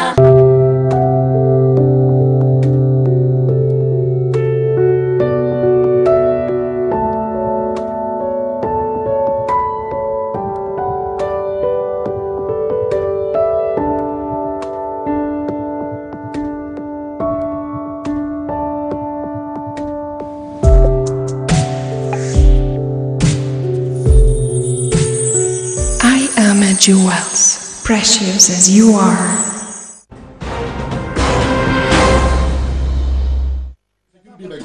ಅನ್ನ ಕೂಗೋಕೆ ವಿಶೇಷ ಚರ್ಚೆ ಮತ್ತೆ ಮುಂದುವರಿತಾ ಇದೆ. ವೀಕ್ಷಕರೇ, ಇಲ್ಲಿರ್ತಕ್ಕಂಥ ಇಡೀ ಒಂದು ಸತ್ವ ಅಂತ ಬಂದರೆ ಈ ಚರ್ಚೆಯಲ್ಲಿ ಅತಿ ಮುಖ್ಯವಾಗಿ ಇವರು ಈ ರೀತಿ ಏನೋ ಒಂದು ನಿರ್ಧಾರ ಮಾಡ್ಲಿಕ್ಕೆ ಹೊರಟಿದ್ದಾರೆ. ಅದಕ್ಕೆ ಅಭಿಪ್ರಾಯಗಳನ್ನ ಸಂಗ್ರಹಿಸ್ತಾ ಇದ್ದಾರೆ, ಪ್ರಶ್ನಾವಳಿಗಳನ್ನ ಹರಿಬಿಡ್ತಾ ಇದ್ದಾರೆ, ಒಂದಷ್ಟು ಜನರನ್ನು ಕರಿತಾ ಇದ್ದಾರೆ ಅಂತ ಮಾತ್ರಕ್ಕೆ ಇದು ಬರೀ ಫುಡ್ಗಷ್ಟೇ ಸೀಮಿತ ಆಗ್ತಕ್ಕಂಥ ವಿಚಾರ ಅಲ್ಲ. ಇದರ ಆಚೆಗೆ ಬೇರೆ ಬೇರೆ ವಿಚಾರಗಳು ಹರಡಿಕೊಳ್ಳುತ್ತೆ. ನಾಳೆ ದಿನ ಅಕಸ್ಮಾತ್ ಇಡೀ ಇಂಡಿಯಾದಲ್ಲಿ ಎಲ್ಲರೂ ಕೂಡ ಸ್ಲೀವ್ಲೆಸ್ ಶರ್ಟ್ ಹಾಕೊಂಡ್ರೆ 2 ತೋಳುಗಳ ಬಟ್ಟೆ ಉಳ್ಕೊಳ್ಳುತ್ತೆ. ಆ ಬಟ್ಟೆ ಇಟ್ಕೊಂಡು ಅನೇಕ ಬಡವರಿಗೆ ನಾವು ಬಟ್ಟೆ ಕೊಡಬಹುದಲ್ವಾ? ಅನೇಕ ಜನ ಚಳಿಲಿ ಒದ್ದಾಡ್ತಿದ್ದಾರೆ, ಸೆಕೆ ಬಿಸಿಲಿಗೆ ಒದ್ದಾಡ್ತಿದ್ದಾರೆ ಅಂತ ಮಾಡಿದ್ರೆ ಆಗೇನ್ ಮಾಡ್ಬೇಕು ಅಂತ ಹೇಳಿದ್ರೆ ಇದು ಆರಂಭ ನಮಗೆ ಕಾಣಿಸ್ತಾ ಇದೆಯಾ, ಅಥವಾ ನಿಜವಾದ ಕಾಳಜಿ ಇದೆಯಾ, ಅಥವಾ ಹೇಳ್ದಷ್ಟು ಈಸಿನಾ ಇದು? ಒಬ್ಬನಿಗೆ 20 ವರ್ಷದಿಂದ 30 ವರ್ಷದವರೆಗೆ ಇವ್ರಿಗೆ 6 ಇಡ್ಲಿ ತಿನ್ನೋ ಕೆಪಾಸಿಟಿ ಇರುತ್ತೆ, ಅವರೆಲ್ಲರಿಗೂ 6 ಇಡ್ಲಿ ಸರ್ವ್ ಮಾಡಿ. 45 ದಾಟ್ತು, 50 ದಾಟ್ತು, ಇವರಿಗೆ 3 ಇಡ್ಲಿ ಸಾಕು. ಆಮೇಲೆ 50 ರಿಂದ 70 1 ಇಡ್ಲಿ ಸಾಕು ಮಾಡಬಹುದಾಗತ್ತಾ? ಅದು ಅವನ ಆಸ್ತಿಗೆ ಬಿಡ್ಬೇಕಾಗತ್ತಾ, ಇಚ್ಛೆಗೆ ಬಿಡ್ಬೇಕಾಗತ್ತಾ? ಅದರ ಆಚೆಗೆ ಒಂದು ರೂಲ್ಸ್ ಅಂತ ಮಾಡಿ ಅವನ ಆಹಾರ ತಿಂತಕ್ಕಂಥ ಕೆಪಾಸಿಟಿನೇ ಅವ್ರು ಇಡೀ ಜೆಟ್ರನ್ನೇ ಸ್ಟ್ಯಾಪಲ್ ಮಾಡ್ಬಿಡ್ಬೇಕಾಗತ್ತಾ? ಇಷ್ಟೇ ಸಾಕು ನಿನಗೆ ಫುಡ್ ಅಂತ ಹೇಳಿ ಆರ್ಡರ್ ಮಾಡಬಹುದಾಗತ್ತಾ? ಸೋಮಶೇಖರ್ ಹೇಳಿ, ಕಂಟಿನ್ಯೂ ನಿಮ್ಮಿಂದ ಕಂಟಿನ್ಯೂ ಮಾಡ್ತಾ ಇದ್ದೀನಿ. ಆ ರೀತಿ ಮಾಡಿದ್ರೆ ಏನು ಮಾಡ್ತೀರಿ ನೀವು ಅಂತ ಹೇಳಿ. ನೀವು ಎಕ್ಸ್ಟ್ರೀಮ್ ಕೇಸ್ ಹೊಟ್ಟೋದ್ರಿ, ಅದು ಆಗೋದೇ ಇಲ್ಲದು. ಓಕೆ, ಒಂದು. ಎರಡನೇದೇನಂತ ಗೊತ್ತಾ, ಇದೆಲ್ಲ ಪ್ರಾಕ್ಟಿಕಲ್ ಸಲಹೆಗಳು. ಈಗ ಉದಾಹರಣೆ ನಿಮ್ಗೆ ಇದೇ ವಿಷಯ ಕನ್ಸ್ಯೂಮರ್ ಅಫೇರ್ಸ್ ಅಲ್ಲಿ ನ್ಯಾಷನಲ್ ಕೌನ್ಸಿಲ್ ಮೀಟಿಂಗ್ ತ್ರಿವೆಂಡ್ರಮಲ್ಲಿ ಆಯ್ತು. ಅಡ್ವರ್ಟೈಸ್ಮೆಂಟ್ಸ್ ಬಗ್ಗೆ ಒಂದು ನಿರ್ಣಯ ತಗೊಂಡ್ವಿ. ಯಾರು ಗ್ರಾಹಕ ಸಂಘಟನೆಗಳೆಲ್ಲ ಹೇಳಿ ಅಡ್ವರ್ಟೈಸ್ಮೆಂಟ್ ಏನ್ ಈ ಇವರು ಆಕ್ಟರ್ಸ್ ಎಲ್ಲ ಮಾಡ್ತಾ ಇದ್ದಾರೆ, ಅವ್ರ ಮೇಲೆ ದಂಡ ಹಾಕಬೇಕು ಹಾಗೆ ಹಿಂಗಂತ ಮಾಡಿದ್ವಿ. ಕಾನೂನು ಮಾಡ್ತು. ಸ್ಟ್ಯಾಂಡಿಂಗ್ ಕಮಿಟಿ ಬಂದಿದೆ. ಈಗ ಸ್ಟ್ಯಾಂಡಿಂಗ್ ಕಮಿಟಿ ಏನ್ ಮಾಡಿದ್ದಾರೆ, ವಿಶ್ವದಲ್ಲಿ ಏನ್ ಸ್ಟ್ಯಾಂಡರ್ಡ್ಸ್ ಮಾಡ್ತಾ ಇದ್ದಾರೆ ಆ ರೀತಿ ನಾವು ಮಾಡೋಣ ಅಂತ ಹೇಳಿ ಇದನ್ನು ತೆಗೆದಾಕಿದ್ದಾರೆ. ನಾವೇನ್ ನಿರ್ಮಾಣ ಮಾಡಿದ್ವಿ ಅದು ಪರ್ಮನೆಂಟ್ ಅಲ್ಲ, ಅದು ತೀರ್ಮಾನ ಆಗಲ್ಲ. ಇದು ಇಡೀ ದೇಶದಲ್ಲಿ 2014 ಲೋಕಸಭಾ ಎಲೆಕ್ಷನ್ ಇಂದ ಮುಂಚೆ ಚರ್ಚೆ ಇದ್ದ ದೊಡ್ಡ ವಿಚಾರ ಅಂತ ಹೇಳಿದ್ರೆ, ಹೊರದೇಶದಲ್ಲಿರ್ತಕ್ಕಂಥ ಬ್ಲಾಕ್ ಮನಿ ನೀವು ತಗೋಬನ್ನಿ, ಕಪ್ಪು ಹಣ ಬೇಕಾದಷ್ಟು ಕೊಳಿತಾ ಇದೆ, ಅದೆಲ್ಲ ಮಾಡಿದ್ರೆ ಇಂಡಿಯಾಗೆಲ್ಲ ರೋಡ್ ಮಾಡಬಹುದು, ಇನ್ನೊಂದು ಮಾಡಬಹುದು, ಬಡವರ ಅಕೌಂಟ್ 15 ಲಕ್ಷ ಹಾಕಬಹುದು, ಎಲ್ಲ ಮಾತಾಡಿದ್ರಲ್ವಾ. ಇದಾದ್ಮೇಲೆ ಅವ್ರೇನ್ ಮಾಡಿದ್ರು, ಹೊರಗಡೆ ತರ್ಲಿಕ್ಕೆ ಆಗ್ಲಿಲ್ಲ, ಪ್ರಯತ್ನಗಳಾದವು, ಇಮ್ಮಿಡಿಯೇಟ್ ಮಾಡಿದ್ರು ಡಿಮಾನಿಟೈಸೇಷನ್. ಇದು ಮಾಡ್ಬಿಟ್ಟು ಇನ್ನೆಲ್ಲ ತಂದ್ಬಿಡ್ತೀವಿ ನಾವು, ಮಾಡ್ಬಿಡ್ತೀವಿ ಅಂತ ಹೇಳಿದ್ರು. ಈಗ ಫುಡ್ ನೀವೇ ಹೇಳ್ದಂತೆ FCI ನೋಡಿ, ಇಲ್ಲಿರ್ತಕ್ಕಂಥ ಫುಡ್ ಅನ್ನ ನೀವು ಕರೆಕ್ಟ್, ನೀವು ಏನು ಬೇಡಿ, ಒಂದು ನ್ಯಾಯಬೆಲೆ ಅಂಗಡಿ ಮುಂದೆ ನಿಂತ್ಕೊಳ್ಳಿ, ಅಲ್ಲಿ ಗೋಡೌನ್ ತಂದು ಹಾಕ್ತಾರಲ್ಲ, ಆ ಕೊಕ್ಕೆ ಬಳಸೋದು, ಆಹಾರ ಚೆಲ್ಲೋದು, ಹೆಗ್ಣೆಗಳು ತಿಂದು ಹಾಳು ಮಾಡೋದು, ಕೊಳತು ಹೋಗ್ತಕ್ಕಂಥದ್ದು ಆಹಾರ ಎಲ್ಲ ನೋಡಿದೀವಲ್ವ ನಾವು. ಇಲ್ಲಿ ನೀವು ನಿಯಂತ್ರಣ ಮಾಡ್ಬೇಕಾಗಿರ್ತಕ್ಕಂಥ ಜಾಗಗಳಿವು. ಸ್ಟೋರೇಜ್ ವ್ಯವಸ್ಥೆ ಮಾಡ್ತಿಲ್ಲ ನೀವು. ಅದು ಬಿಟ್ಟು ಹೋಟೆಲ್ ನ ತಟ್ಟೆ ಇಡ್ಲಿಗೆ, ಚಿತ್ರಾನ್ನಕ್ಕೆ, ಕಬಾಬ್ಗೆ ಬಂದ್ರೆ ಅದು ಒಪ್ಲಿಕ್ಕೆ ಸಾಧ್ಯನಾ? ನೋಡಿ, ಹೋದ ವರ್ಷ ಗೋಧಿ ಇಡೋಕ್ ಜಾಗ ಇಲ್ಲದೆ 10 ಮಿಲಿಯನ್ ಟನ್ ಇರಾಕಿಗೆ ಫೀಡ್ ಆಗಿ ಕಳಿಸಿದ್ರು. ಮೇವು ಇದೇ ದೇಶದಲ್ಲಿ ಹಸಿವು ಮತ್ತು ಅಪೌಷ್ಟಿಕತೆ ಇದೆ. ಅದಕ್ಕೆ ಹೇಳ್ತಾರೆ ಸ್ಟೋರಿ, ಯಾರ್ದಾರು ದೇಶದಲ್ಲಿ ಗೊಡೋನಲ್ಲಿ ಆಹಾರ ಇದೆ ಅಂತ ಹೇಳಿದ್ರೆ ಜನರು ಹೊಟ್ಟೆ ಖಾಲಿ. ಸೋಮಶೇಖರ್ ಹೇಳ್ತಾರೆ ಬಿಹಾರಕ್ಕೆಲ್ಲ ಫೀಡ್ ಮಾಡಬಹುದು, ಅಷ್ಟು ವೇಸ್ಟ್ ಮಾಡ್ತೀವಿ ನಾ ಆಹಾರ. ಅವರಿಗೆ ವೇಸ್ಟ್ ಅಂದ್ರೆ ಒಂದ್ ನಿಮಿಷ ನೋಡಿ, ನಮ್ಮಲ್ಲಿ ವೇಸ್ಟೇಜ್ ಅಂಡ್ ಲಾಸ್ ಅಂತ 2 ತರ ಇದೆ. ಲಾಸ್ ಅಂದ್ರೆ ಹೊಲದಿಂದ ಗೋಡೌನಿಗೆ ಬರದೇ ಇರತಕ್ಕಂಥದ್ದು, ಅಂಥದ್ದು ನಮ್ಮ ದೇಶದಲ್ಲಿ ಕಮ್ಮಿ. ಗೋಡೌನಿಗೆ ಬಂದ ಮೇಲೆ ವೇಸ್ಟೇಜ್ ಆಗ್ತಕ್ಕಂಥದ್ದು ನಮ್ಮಲ್ಲಿ ಇದೆ, ಸಮಸ್ಯೆ ಇದೆ. ವೇಸ್ಟೇಜ್ ಕಾರಣ ಶೆಟ್ಟರ್ ಹೇಳಿದ ಹಾಗೆ ಫ್ರೂಟ್ಸ್ ಅಂಡ್ ವೆಜಿಟೇಬಲ್ಸ್ಗೆ ಕೋಲ್ಡ್ ಸ್ಟೋರೇಜ್ ಚೈನ್ ಇಲ್ಲದೆ ಇರತಕ್ಕಂಥದ್ದು, ಆಯ್ತಾ. ಗ್ರೈನ್ಸ್ಗೂ ಕೂಡ ಗೋಡೌನ್ ಇಲ್ಲದೆ ಇರತಕ್ಕಂಥದ್ದು, ಮಿಲ್ಕಿಗೆ ಕೋಲ್ಡ್ ಚೈನ್ ಇಲ್ಲದೆ ಇರತಕ್ಕಂಥದ್ದು, ಈ ಸಮಸ್ಯೆ ಇದೆಯೇ ಹೊರತು ನಿಮಗೆ ಇದಕ್ಕೆ ನೀವು ಇಲ್ಲಿಗೆ ಹಾಕ್ತಕ್ಕಂಥದ್ದಲ್ಲ. ನೀವು ಒಂದು ಮಾತು ಹೇಳ್ಬಿಡ್ತೇನೆ ನಾನು, ಯಾವುದು ನೀವು ಡಿಮಾನಿಟೈಸೇಷನ್ ತಂದಿದ್ರಿಂದ ಗರೀಬ್ ಕಲ್ಯಾಣ ಯೋಜನಾ ಬಡವರಿಗೆ ಅಂತ ಮಾಡಿ ಎಷ್ಟು ಬಂತು? 2600 ಕೋಟಿ ಬಂತು ಬಡವರಿಗೆ. 2600 ಕೋಟಿ ಬಂತು. It's A Shem. ಯಾರು ಮಾತಾಡ್ತಿಲ್ಲ. ಇನ್ನೊಂದು, ಮೊನ್ನೆ ಫೈನಾನ್ಸ್ ಬಿಲ್ ಅಲ್ಲಿ ನೋಡಿ ಸರ್ಕಾರ ಏನ್ ಮಾಡ್ಕೊಳ್ತು ಅಂತ ಹೇಳಿದ್ರೆ, ಯಾವುದೇ ಪ್ರೈವೇಟ್ ಕಂಪನಿ 7.5% ಮೇಲೆ ಪೊಲಿಟಿಕಲ್ ಪಾರ್ಟಿ ದುಡ್ಡು ಕೊಡಂಗಿರ್ಲಿಲ್ಲ, 100% ಕೊಡಬಹುದು ಅಂತ ಕಾನೂನು ಮಾಡ್ಕೊಂಡ್ರು. ಅದು ಇನ್ನೊಂದು ಕಾನೂನು ಮಾಡಿದ್ರು, ಚರ್ಚೆ ಆಗಲಿಲ್ಲ ದೇಶದಲ್ಲಿ. ಪೊಲಿಟಿಕಲ್ ಪಾರ್ಟಿ ಹೆಸರು ನಿಮ್ಮ ಅಕೌಂಟ್ ಬುಕ್ ಅಲ್ಲಿ ಬರೀಬಾರ್ದು. ಇದು ಯಾವ ನ್ಯಾಯ ರೀ?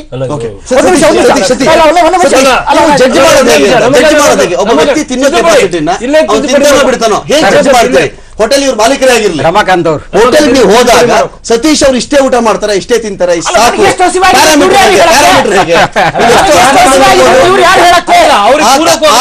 ಆಗ್ತಾನೆ ಮದುವೆಗೆ ಹೋಗಿ ಬಂದಿರ್ಬೋದು, ನೀವು ಫಂಕ್ಷನ್ ಮುಗಿಸ್ಕೊಂಡು ಬಂದಿರ್ಬೋದು, ಸುಮ್ಮನೆ ಫ್ರೆಂಡ್ ಕರ್ಕೊಂಡು ಹೋಗಿರ್ಬೋದು, ನೀವು ಹಸ್ಕೊಂಡೆ ಹೋಗಿ. ಆಹಾರವನ್ನು ಅಳತೆ ಮಾಡಿ ಕೊಡುವಂತ ಪದ್ಧತಿ ಪ್ರಪಂಚದವರು ಜೈಲುಗಳಲ್ಲಿ ಮಾತ್ರ ಆಯ್ತಾ, ಇನ್ನೆಲ್ಲೂ ಕೊಡಲ್ಲ. ಅಂದ್ರೆ ಇಡೀ ದೇಶವನ್ನೇ ಇವ್ರು ಜೈಲ್ ಮಾಡ್ಲಿಕ್ಕೆ ಹೊರಟಿದ್ದಾರೆ ಅಂತ ಗೊತ್ತಾಗುತ್ತೆ ಇವ್ರು ಮಾಡ್ತಾ ಇರೋದು ನೋಡಿದ್ರೆ. ಅದು ಎಲ್ಲರಿಗೂ ಅಳತೆ ಮಾಡಿ ಇಷ್ಟೇ ಕೊಡಬೇಕು ಅಂತ. ಮತ್ತೆ ಎರಡನೇದಾಗಿ it goes against the spirit of open economy ಆಯ್ತಾ. ಇದೇನಾಗಿದೆ ಅಂದ್ರೆ ಒಂಥರ left wing economy, right wing politics ಆಗಿದೆ. ಇದು ಡೆಡ್ಲಿ ಕಾಂಬಿನೇಷನ್ ಇದು. ಆದ್ರಿಂದ ಇಂಥ ಚಿಂತನೆಗಳೆಲ್ಲ ಬರ್ತಾ ಇದೆ. ಆದ್ರಿಂದ ಈ ಚಿಂತನೆಗಳೇ ಮಹಾ ಅಪಾಯಕಾರಿ. ಮತ್ತು ಸರ್ಕಾರಕ್ಕೂ ಇದಕ್ಕೆ ಯಾವುದೇ ಸಂಬಂಧ ಇಲ್ಲ.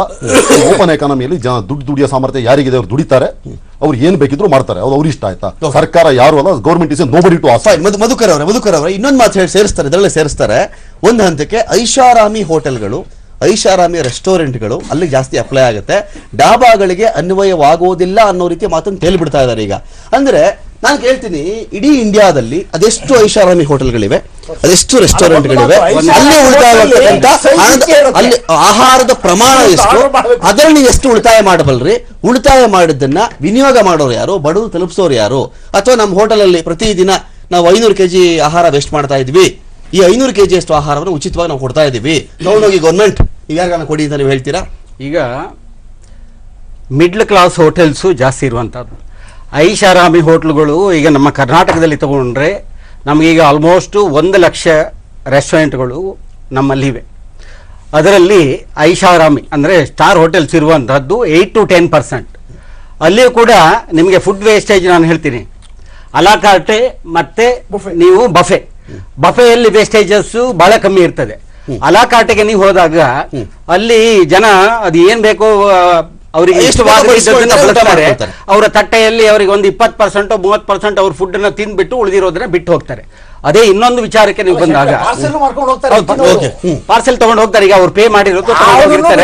ಆದ್ರೆ ಇನ್ನೊಂದು ವಿಚಾರ ಏನಂತ ಹೇಳಿದ್ರೆ, ಈಗ ನಮ್ಮ ಮಧ್ಯಮ ತರಗತಿ ಅಥವಾ ಒಂದು ಚಿಕ್ಕ ಮಟ್ಟದ ಹೋಟೆಲ್ ನಾನು ತಗೊಳ್ಳಿ, 2 ಇಡ್ಲಿ ಅವನು ಆರ್ಡರ್ ಮಾಡಿರ್ತಾನೆ.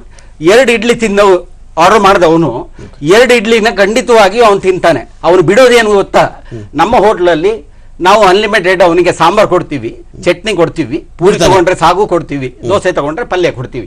ಅದನ್ನ 2ನೇ ಬಾರಿ 3ನೇ ಬಾರಿ ತಗೊಂಡವನು ಅದನ್ನ ಹೆಚ್ಚಾಗಿ ಬಿಟ್ಟು 2 ಇಡ್ಲಿ ಖಂಡಿತ ತಿಂತಾನೆ, 2 ಚಪಾತಿ ಖಂಡಿತ ತಿಂತಾನೆ, ಖಂಡಿತ ತಿಂತಾನೆ. ಶೇಖರ್ ನಾಡು ಅವರು ಜಾಯ್ನ್ ಆಗ್ತಾ ಇದ್ದಾರೆ ನಮ್ಮನ್ನ, ಹೋಟೆಲ್ ಉದ್ಯಮಿ. ಶೇಖರ್ ನಾಡು ಅವರ ಸ್ವಾಗತ ಕಾರ್ಯಕ್ರಮ ನಿಮಗೆ. ಸರ್ ನಮಸ್ಕಾರ.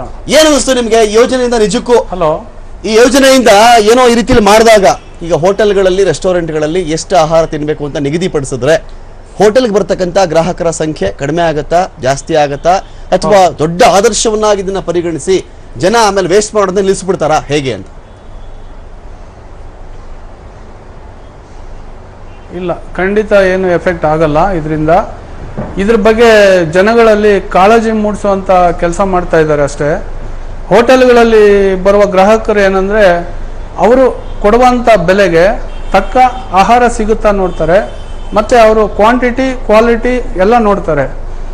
ಅವರಿಗೆ ಹೆಚ್ಚಾಗಿ ಕ್ವಾಂಟಿಟಿ ಬರುತ್ತೆ ಅಂತ ಗೊತ್ತಿದ್ದ ಪಕ್ಷದಲ್ಲಿ ಅವರು 2 ಅಂಶ ತಗೊಳ್ಳೋ ಜಾಗದಲ್ಲಿ 1 ಅಂಶದಷ್ಟು ತಗೊಳ್ತಾರೆ.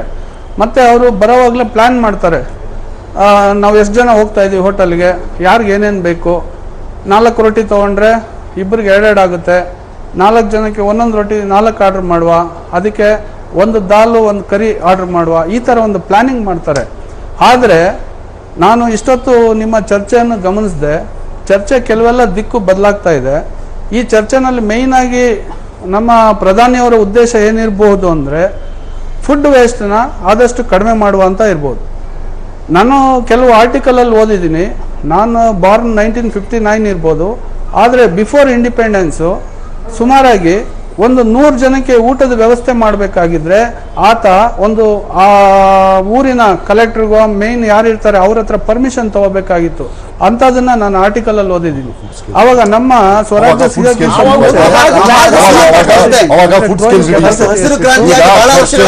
ಚರ್ಚೆ ದಿಪ್ ತಗ್ತಾ ಇರೋದು ನೀವು ಮಾತಾಡ್ತಾ ಇರೋದ್ರಿಂದ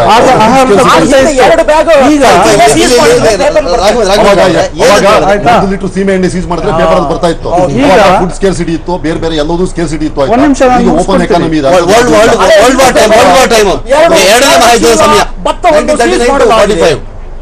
ಓಪನ್ ಎಕಾನಮಿಯಲ್ಲಿ ಇದಕ್ಕೆ ಸಂಬಂಧನೇ ಇಲ್ಲ. ಇದು ಡಿಬೇಟ್ ಮಾಡ್ಲಿಕ್ಕೆ ಕೂಡ ಯೋಗ್ಯವಲ್ಲ ವಿಚಾರ. Open economy it goes against the spirit of open economy. Open economy, ಮುಕ್ತ ಎಕಾನಮಿ ಆರ್ಥಿಕತೆಯಲ್ಲಿ ನಿಮ್ಮ ಹತ್ರ ದುಡ್ಡು ಸುಡಿಯೋ ಸಾಮರ್ಥ್ಯ ಇದ್ರೆ ನೀವು ನಿಮ್ಮ ದುಡ್ಡನ್ನು ಏನು ಬೇಕಿದ್ರು ಮಾಡಬಹುದು. ತೆರಿಗೆ ಕಟ್ಟಿದ ಮೇಲೆ ಸರ್ಕಾರಕ್ಕೆ ಸಂಬಂಧ ಇಲ್ಲ. ನಾನು 1000 ಕಾರ್ ತಗೋತೀನಿ, ಮನೆಯಲ್ಲಿ 500 ಕ್ವಿಂಟಲ್ ಸಕ್ಕರೆ ತಗೊಂಡು ಇಟ್ಕೋತೀನಿ, ಅಥವಾ ವೇಸ್ಟ್ ಮಾಡ್ತೀನಿ, ನನ್ನ ಇಷ್ಟ, ನನ್ನ ದುಡ್ಡು ಅದು. ಸರ್ಕಾರ is a nobody to ask me. ಇವ್ರು ಹೇಳ್ತಾ ಇರೋ ಕಂಟ್ರೋಲ್ ಪರ್ಮಿಟ್ ಎಲ್ಲ ಇದೆಯಲ್ಲ, ಅದೆಲ್ಲ ಓಪನ್ ಎಕಾನಮಿಯ ವಿರುದ್ಧ ಹಾಗೂ ಡೆಮೋಕ್ರಸಿಯ ವಿರುದ್ಧ. ರಾಘವೇಂದ್ರ ಶೆಟ್ಟಿ ಅವರೇ, ಅತ್ಯಂತ ಸೂಕ್ಷ್ಮ ಎಳೆ ಇದೆ ಇದರಲ್ಲಿ. ಏನಂತ ಹೇಳಿದ್ರೆ, ಈ ರೀತಿ ಕ್ರಮಗಳನ್ನ ಮಾಡ್ಲಿಕ್ಕೆ ಹೋದಾಗ ನಿಮಗೆ ತುಂಬಾ ಅಪ್ಯಾಯಮಾನವ ಕಾಣ್ತಕ್ಕಂಥ ಅಂಶಗಳೇನು ಗೊತ್ತಾ? ಶ್ರೀಮಂತರು ಮನಸೋ ಇಚ್ಛೆ ಆಹಾರವನ್ನು ವೇಸ್ಟ್ ಮಾಡ್ತಾ ಇದ್ದಾರೆ ಅಂತ ಹೇಳಿದಾಗ ಅದರ ವಿರುದ್ಧವಾಗಿ ಯಾರು ದನಿ ಎತ್ತಲ್ಲ. ಶ್ರೀಮಂತರಿಗೆ ತಾನೇ ಕರೆಕ್ಟಾಗಿ ಮಾಡ್ತಿದ್ದಾರೆ, ನಾವೇನು 5 ಸ್ಟಾರ್ ಹೋಟೆಲ್ ಹೋಗಲ್ಲ, 7 ಸ್ಟಾರ್ ಹೋಟೆಲ್ ಹೋಗಲ್ವಲ್ಲ ಅಂತ ಹೇಳಿದಾಗ ಈಸಿ ನಿಯಮ ಇಂಪ್ಲಿಮೆಂಟ್ ಮಾಡೋದು ಈಸಿ. ಆಚೆಗೆ ನಾವೇನ್ ನೋಡ್ತಾ ಇದೀವಿ ಅಂತ ಹೇಳಿದ್ರೆ, ಇಲ್ಲಿಗೂ ಬಂದು ನೀವು ಆಡಳಿತ ಮಾಡ್ಬೇಕಾ? ಇಡೀ ಕೇಂದ್ರ ಸರ್ಕಾರ ತೀರಾ ಪ್ಲೇಟ್ಗಳಿಗೆ ಬಿರಿಯಾನಿ ಎಷ್ಟು ತಿನ್ನಬೇಕು, ಇಡ್ಲಿ ತಿನ್ನಬೇಕು, ಇದನ್ನ ನಿಯಂತ್ರಣ ಮಾಡಬೇಕು. ಫುಡ್ ವೇಸ್ಟೇಜ್ ಅಲ್ಲಿ ಶ್ರೀಮಂತರು, ಬಡವರು, ಮಧ್ಯಮದವರು ಅಂತ ಬರಲ್ಲ. ರೆಸ್ಟೋರೆಂಟ್ ಯಾರು ಹೋಗ್ತಾರೆ ಸರ್? ರೆಸ್ಟೋರೆಂಟ್ ಯಾರು ಹೋಗ್ತಾರೆ? ಎಲ್ಲರೂ ಹೋಗ್ತಾರೆ. ಈಗ ಅನೇಕ ಹೋಟೆಲ್ ಅವರು ಮಾತಾಡಿದ್ರು, ಎಲ್ಲರೂ ಕೂಗು ಒಂದೇ ಇದೆ, ಪ್ರಧಾನಮಂತ್ರಿಗಳು ಮಾಡಿದ ವಿಚಾರ ಸ್ವಾಗತಾರ್ಹ ಅಂತ. ಯಾರು ಹೋಟೆಲ್ ಅವರು ವಿರೋಧ ಮಾಡಲಿಲ್ಲ. ಇಲ್ಲಿ ಯಾರಾದ್ರೂ ಮಾಡಿದಾರ? ಇಲ್ಲ.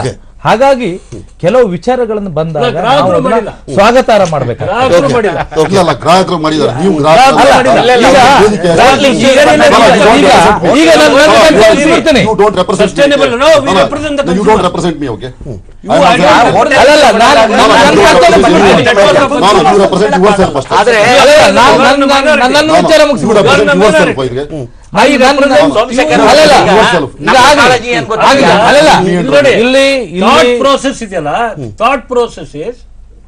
ಇದನ್ನ ನೀವು 2 ರೀತಿಯ ಯೋಚನೆ ಮಾಡಿದ್ರೆ ರಮಕಾಂತ್, ಐ ಸಲ್ಯೂಟ್ ಯು.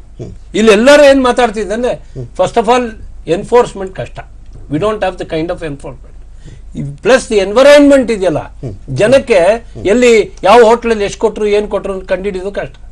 ಆದ್ರೆ ಥಾಟ್ ಪ್ರೋಸೆಸ್ ಇದೆಯಲ್ಲ, ಒನ್ ವೇಸ್ಟೇಜ್ ಅಂಡ್ ಇದು ಸ್ವಯಂ ಆಗಿ ನಾವೇನ್ ಮಾತಾಡ್ತಾ ಇದೀವಿ, ಏನೋ market economy, everybody is free to do whatever you want. ದೇಶಕ್ಕೆ ಒಂದು ವೆಲ್ಫೇರ್ ಸ್ಟೇಟ್ ಅಲ್ಲಿ we have a commitment to the people. ಎಲ್ಲವನ್ನೂ 30-35% of people are going above the poverty line and poverty is increasing. ಒಂದ್ ಕಡೆ poverty ಹಟಾವ್, ಗರೀಬಿ ಹಟಾವ್ ಎಲ್ಲ ಮಾತಾಡ್ತಿದ್ವಿ. ಅಂಡ್ ತಗೊಂಡೋಗಿ ರೈಟ್ ಟು ಫುಡ್ ಅಂತ ಮಾಡಿ ಇದು ಮಾಡ್ತಿದ್ವಿ. And food it is not reaching the poor. ಈಗ ನನ್ನ ಮಾತು ಅರ್ಥ ಆಯ್ತು, ನಾನು clear ಮಾಡ್ಬಿಡ್ತೀನಿ ಅಲ್ಲ, ನನ್ನ ಚರ್ಚೆ clear ಮಾಡ್ಬಿಡ್ತೀನಿ. ಈಗ ಒಂದ್ ನಿಮಿಷ ಇಲ್ಲಿ ಏನಾಗ್ತದೆ, ಅಲ್ಲಲ್ಲ ಒಂದು ನಿಮಿಷ ಅಲ್ಲ ನಾವು ಮಾತಾಡ್ಲಿಕ್ಕೆ ಬಿಡಿ, ಇಲ್ಲ ವಿಚಾರ ಅರ್ಧ ಕಟ್ಟಾಗೋಗುತ್ತೆ, ಅರ್ಧ ಕಟ್ ಮಾಡಬೇಡಿ. ಈಗ ಅನೇಕ ಹೋಟೆಲ್ ಅವರು ಮಾತಾಡಿದ್ರು, ನಮ್ಮ ಸುರೇಶ್ ಅವರು ಹೇಳಿದಾಗ ಗ್ರಾಹಕರ ಹತ್ರ ಮಾತಾಡ್ಲಿಲ್ಲ ಅಂತಾನೆ ಅನ್ಕೊಳ್ಳೋಣ. ಆದ್ರೆ ಸತೀಶ್ ಅವರು ಕೇಶವ್ ಅವ್ರು ಮಾತಾಡುವಾಗ ಹೇಳಿದ್ರು, ನಮಗೂ ಕೂಡ ಕಾಳಜಿ ಇದೆ, ಗ್ರಾಹಕರು ಬಂದಾಗ 4 ಜನ ಬಂದು 4 ಬಿರಿಯಾನಿ ಆರ್ಡರ್ ಮಾಡಿದ್ರೆ ಇಲ್ಲ 2 ಬಿರಿಯಾನಿ ಸಾಕು ಹೇಳ್ತೀವಂತ. ಪ್ರಧಾನಮಂತ್ರಿಗಳು ಮಾಡಿದ ಯೋಜನೆಗೆ ಅವ್ರದೊಂದು ಸಪೋರ್ಟ್ ಒಂದು. ಈಗ ನಾನು ಹೇಳ್ಬೋದು, ನನ್ನ ಹತ್ರ ದುಡ್ಡಿದೆ ರೀ, ನಾನು ವೇಸ್ಟ್ ಮಾಡೋದು ನನ್ನ ಕರ್ತವ್ಯ ಅಂತ.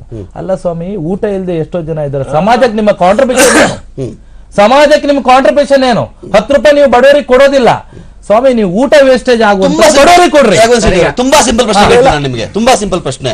ನೀವು ನೆಕ್ಸ್ಟ್ ಯಾರೋ ಬರ್ತಾರಲ್ವಾ, ಅವ್ರಿಗೆ 2 ಬಿರಿಯಾನಿ ಕೊಡಿ, ಎಲ್ಲ ಹೊಟ್ಟೆ ತುಂಬಾ ತಿನ್ಲಿ. ಇನ್ನೆರಡು ಬಿರಿಯಾನಿ ಆರ್ಡರ್ ಮಾಡಿರ್ತಾರಲ್ಲ ಅವರು, ಅದನ್ನ ಅವ್ರು ಯಾರು ತಗೊಂಡ ಕೊಡಿಸ್ತಾರೆ ನಾನು ಹೇಳ್ಬೇಕು, ನೀವು ಲೆಕ್ಕ ಕೊಡ್ಬೇಕು ನನಗೆ ಅದನ್ನ.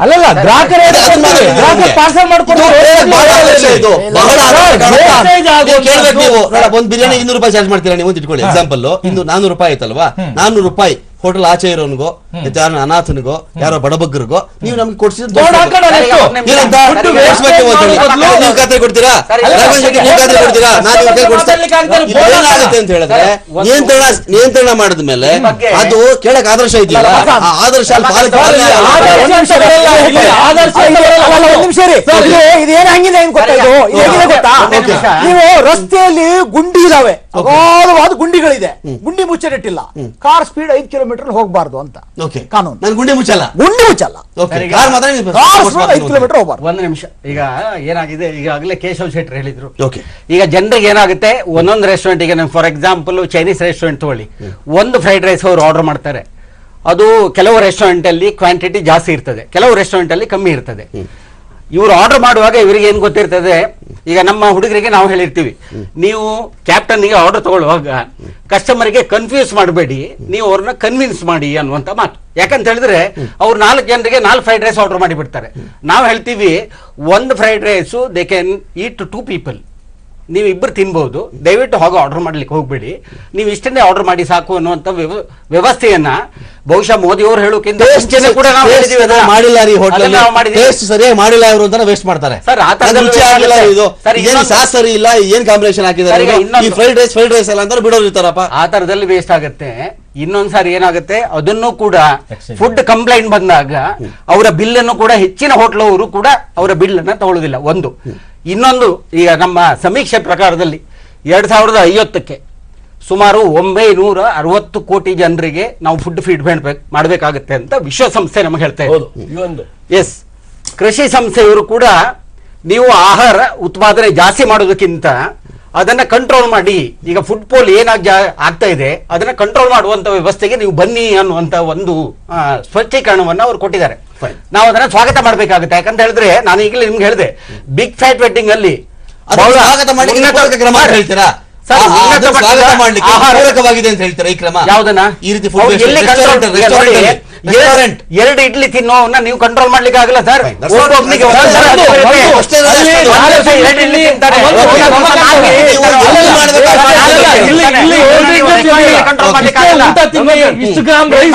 ಹೇಳಿಲ್ಲ, ಇಲ್ಲಿ ಚರ್ಚೆ ನೀವು ಅರ್ಥ ಮಾಡ್ಕೊಳ್ಳಿ ದಯವಿಟ್ಟು.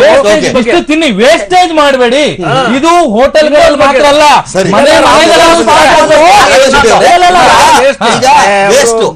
ಈಗ ರಾಘವೇಂದ್ರ ಶೆಟ್ರು ಎಷ್ಟು ತಿಂತಾರೆ ಅಂತ ಯಾರು ಡಿಸೈಡ್ ಮಾಡೋರು? ಯಾರು ಸರ್ಟಿಫಿಕೇಟ್ ಮಾಡೋರು? ರಾಘವೇಂದ್ರ ಶೆಟ್ಟಿ ಅವರು ಬರ್ತಡೇ ರೀ, ನಿಮ್ ಬರ್ತಡೇ, ಒಂದ್ ಇಡ್ಲಿ ತಿನ್ನೋನು 2 ಇಡ್ಲಿ ಹಾಕ್ತಾ ಇದ್ದೀರಿ ನೀವು, ರೋಟಿ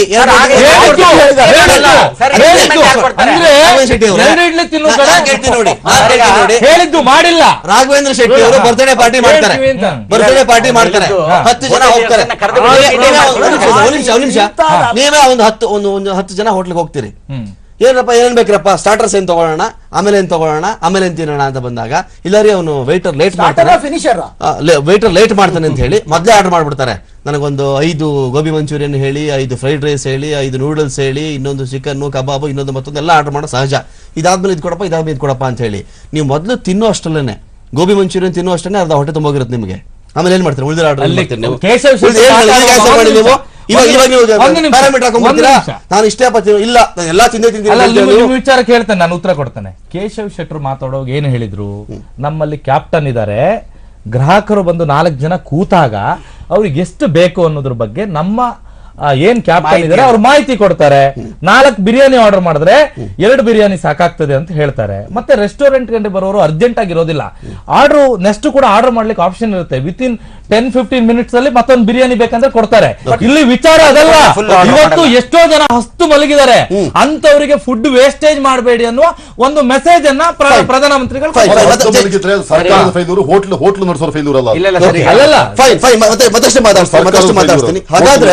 ಹಾಗಾದ್ರೆ ಏನು ಆಹಾರ ಎಲ್ಲೋ ಒಂದ್ ಕಡೆ ವ್ಯರ್ಥವಾಗ್ತಿದೆ ಅನ್ನೋ ಒಂದು ವಿಚಾರಕ್ಕೆ ನಾವು ಹೋಟೆಲ್ಗಳಲ್ಲಿನ ಈ ರೆಸ್ಟೋರೆಂಟ್ಗಳಲ್ಲಿನ ಈ ಊಟವನ್ನು ನಿಯಂತ್ರಣಕ್ಕೆ ತಂದ್ರೆ ಸಾಕಾಗ್ಬಿಡುತ್ತಾ?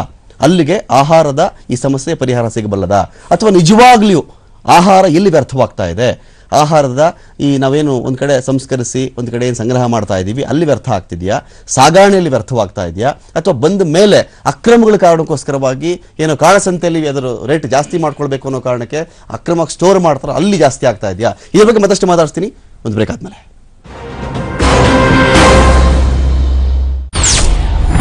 ಏನಾಗುತ್ತೆ Nanjangud Gundlupet by election result? ಗುಪ್ತಚರ ಮಾಹಿತಿ ಪ್ರಕಾರ ಯಾರಿಗೆ ಸೋಲು ಗೆಲುವು?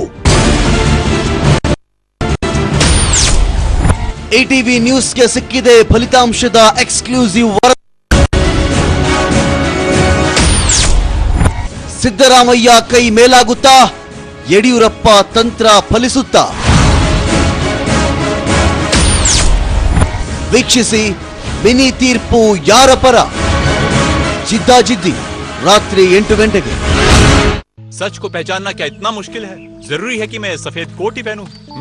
तभी आप मानोगे कि सफेद दांतों के लिए ये जरूरी है। सफेद कोट पहनकर सफेद झूठ भी तो बोला जा सकता है। सफेद और मजबूत दांतों के लिए आपको चाहिए प्रकृति का सच, दंत कांति। हल्दी, तिमरू, अकरकरा, बबूल, लौंग आदि के प्राकृतिक गुण दांतों और मसूड़ों की संपूर्ण हिफाजत करें। इतना भी मुश्किल नहीं है सच को पहचानना। ನಿಮ್ಮ ಕನಸಿಗೆ ಹಣ ಒಂದು ಅಡ್ಡಿಯಾಗಬಹುದಾ? ಅಟ್ಟಿಕಾ ಗೋಲ್ಡ್ ಕಂಪನಿಗೆ ಬನ್ನಿ. ಬೇರೆ ಎಲ್ಲಾದರೂ ಅಡವಿಟ್ಟ ನಿಮ್ಮ ಚಿನ್ನವನ್ನು ಬಿಡಿಸಿ ಇಂದಿನ ಆನ್ಲೈನ್ ರೇಟ್ಗೆ ಕೊಂಡು ಡಿಫರೆನ್ಸ್ ಅಮೌಂಟ್ ನಿಮಗೆ ಕೊಡುತ್ತಾರೆ. ಅಟ್ಟಿಕಾ ಗೋಲ್ಡ್ ಕಂಪನಿಗೆ ರಾಷ್ಟ್ರಾದ್ಯಂತ ಬ್ರಾಂಚಸ್ ಇವೆ. Attica gold Company. ನಿಮ್ಮ ಕನಸುಗಳು ನನಸಾಗಲಿ. ವೆಲ್ಕಮ್ ಟು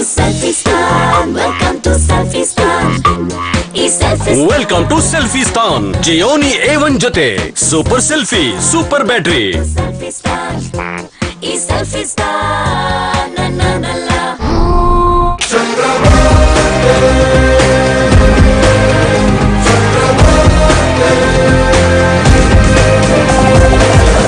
ಲಲಿತಾ ಜ್ಯುವೆಲರಿಗೆ ಬನ್ನಿ. ನಿಮಗೆ ಇಷ್ಟವಾದ ಆಭರಣವನ್ನ ಸೆಲೆಕ್ಟ್ ಮಾಡಿ. ಅದು ಯಾವ ಆಭರಣ ಆಗಿದ್ರು ನಿಮ್ಗೊಂದು ಎಸ್ಟಿಮೇಟ್ ಸ್ಲಿಪ್ ಕೊಡ್ತೀವಿ. ಇದನ್ನ ಇಟ್ಕೊಂಡು 4-5 ಶೋರೂಮ್ಗಳಲ್ಲಿ ಕಂಪೇರ್ ಮಾಡಿ ನೋಡಿ. ಲಲಿತಾ ಜ್ಯುವೆಲರಿಯಲ್ಲೋ ಬೇರೆ ಯಾವ ಅಂಗಡಿಯಲ್ಲಿ ಬೆಲೆ ಕಡಿಮೆಯಾಗಿದೆಯೋ ಅಲ್ಲೇ ತಗೊಳ್ಳಿ. ನಾನು ಹೇಳಿದ್ದನ್ನ ಸ್ವಲ್ಪ ಥಿಂಕ್ ಮಾಡಿ.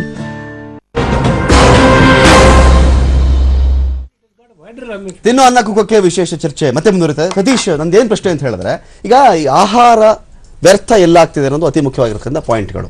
ಸಾಕಷ್ಟು ಅಂಶಗಳು ನಮಗೆ ಸಿಗುತ್ತೆ. ಅದೊಂದು ಗೋಡೌನ್ ಆಗಬಹುದು, ಸಾಗಾಟದಲ್ಲಿ ಆಗಬಹುದು, ಇನ್ನೊಂದು ಕಡೆ ಆಗಬಹುದು. ಇಲ್ಲಿ ಸರಿಯಾಗಿ ನಿಯಂತ್ರಣ ಮಾಡ್ಲಿಕ್ಕೆ ಆಗ್ತಿಲ್ವಾ? ಬೆಂಗಳೂರಿಗೆ ಬರ್ತಕ್ಕಂಥ ನೀರು ಕೂಡ ಅಷ್ಟೇ. ಒಂದ್ ಕಡೆ ಕರೆಕ್ಟಾಗಿ ಜಲಮಂಡಳಿ ಮಾತಾಡುತ್ತೆ ಇವತ್ತಿಗೆ, ಕರೆಕ್ಟಾಗಿ ಎಲ್ಲೆಲ್ಲಿ ಪೋಲ್ ಆಗ್ತಾ ಇದೆಯೋ, ಎಲ್ಲಿ ನೀರು ಕದೀತಾ ಇದ್ದಾರೋ ಅದನ್ನು ಕರೆಕ್ಟಾಗಿ ನಾವು ಅದನ್ನ ಸಾರ್ಟ್ ಔಟ್ ಮಾಡ್ಕೊಂಡ್ರೆ ಬೆಂಗಳೂರು ಕರೆಕ್ಟ್ ಸಪ್ಲೈ ಮಾಡಬಹುದು. ಅದನ್ನು ಮಾಡದೆ ನಾವು ಬೇರೆ ಕಡೆ ಆಗ ರಘು ರಸ್ತೆ ರಿಪೇರಿ ಮಾಡಲ್ಲ, 5 ಕಿಲೋಮೀಟರ್ ಸ್ಪೀಡ್ ಹೋಗಿ ಅಂತ ಹೇಳ್ತಾರೆ ಅಂತ. ಅದೇ ತರ ಆಗಿರೋದು.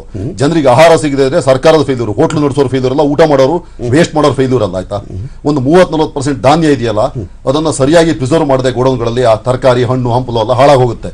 ಮತ್ತೆ ದೇಶದಲ್ಲಿ ಜನ ಬಡವರಾಗಿದ್ರೆ ಅದು ನನ್ನ ನಿಮ್ಮ ತಪ್ಪಲ್ಲ, ಸರ್ಕಾರದ ತಪ್ಪದು. ಸರ್ಕಾರ ವಿಫಲ ಆಗಿದ್ರೆ ಜನ ಬಡವರಾಗಿದ್ದಾರೆ. ಅದನ್ನ ಮುಚ್ಚಿಕೊಳ್ಳಲಿಕ್ಕೆ ಮತ್ತೆ ಸರ್ಕಾರದ ತಪ್ಪುಗಳನ್ನು ಯಾವುದೊಂದು ಸರಿ ಮಾಡಕ್ ಆಗದೆ ಇದ್ದವರು ಇಂಥ ವಾದಗಳನ್ನೆಲ್ಲ ಮಾಡ್ತಾರೆ ಅಷ್ಟೇ. ನೀವು ವೇಸ್ಟ್ ಮಾಡೋದು ಹೋಟ್ಲಲ್ಲಿ ಆರ್ಡರ್ ಮಾಡಿ ಬೇಕಾಬಿಟ್ಟೆ ವೇಸ್ಟ್ ಮಾಡೋದು ಸರಿ ಅಂತ ಹೇಳ್ತೀರಾ? ಓಪನ್ ಎಕಾನಮಿ ಕರೆಕ್ಟ್, ನನ್ನ ಇಷ್ಟ ಅದು, ನಾವು ಖರ್ಚು ಮಾಡ್ತೀನಿ. ಈಗ ಅಮೆರಿಕಾದಲ್ಲಿ ಫುಡ್ ಇದೆಯಲ್ಲ 80% ಜನ ವೇಸ್ಟ್ ಮಾಡ್ತಾರೆ ಆಯ್ತಾ. ಅಮೆರಿಕ ಕನ್ಸೂಮರಿಸ್ಟ್ ಎಕಾನಮಿ, ಅಮೆರಿಕದಲ್ಲೂ ಬಡವರು ಇದ್ದಾರೆ, ಊಟ ಟೇಗಿಲ್ದೇ ಇದ್ದಾರೆ ಆಯ್ತಾ. ಅಂತ ಕಾನೂನ ತರ್ಲಿಕ್ಕೆ ಆಗಲ್ಲ. ಮತ್ತೆ ಇಡೀ ಪ್ರಪಂಚ ಮುಂದೆ ಹೋಗ್ತಾ ಇದೆ, ನಾವು ಬ್ಯಾಕ್ವರ್ಡ್ ಹೋಗಕ್ಕಾಗಲ್ಲ. ಈ ಲಿಬರಲೈಸೇಷನ್ ಇದೆಯಲ್ಲ ಇರಿವರ್ಸಿಬಲ್ ಪ್ರೊಸೆಸ್ ಅಂತ ಹೇಳಿದ್ರು. ಇಡೀ ಇಂಡಿಯಾದಲ್ಲಿ ಲಿಬರಲೈಸೇಷನ್ ಬಗ್ಗೆ ನಿಜವಾಗಿ ನಂಬಿಕೆ ಇದ್ದವರು ಎರಡೇ ಪ್ರಧಾನಮಂತ್ರಿಗಳು, ನರಸಿಂಹರಾವ್ ಅವರು, ಇನ್ನೊಬ್ರು ವಾಜಪೇಯಿ ಅವರು ಲಿಬರಲೈಸೇಷನ್ ಮುಂದೆ ತಗೊಂಡೋದ್ರು ಅಷ್ಟೇ. ಅದು ಬಿಟ್ಟು ಈಗ ಹಿಮ್ಮುಖವಾದ ಲಿಬರಲೈಸೇಷನ್ ಅನ್ನ ಮೋದಿ ಅವರು ಮಾಡ್ತಾ ಇದ್ದಾರೆ. ಅಂದ್ರೆ ಇಂದಿರಾ ಗಾಂಧಿ ಅವರ ಕಾಲಕ್ಕೆ ನಾವು ವಾಪಸ್ ಹೋಗ್ತಾ ಇದೀವಿ, ಸ್ವಲ್ಪ ದಿನಕ್ಕೆ ಸ್ಟಾಲಿನ್ ಕಾಲಕ್ಕೂ ವಾಪಸ್ ಹೋಗ್ಬೋದಾಯ್ತಾ. ಆ ಪರಿಸ್ಥಿತಿ ಬರುತ್ತೆ, ಇರಿವರ್ಸಿಬಲ್ ಪ್ರೊಸೆಸ್ ಆಯ್ತಾ. ಆದ್ರಿಂದ ಇವೆಲ್ಲ ಸಂಪೂರ್ಣವಾಗಿ ತಪ್ಪು, ಇಂಥ ಚಿಂತನೆಗಳೇ ತಪ್ಪು.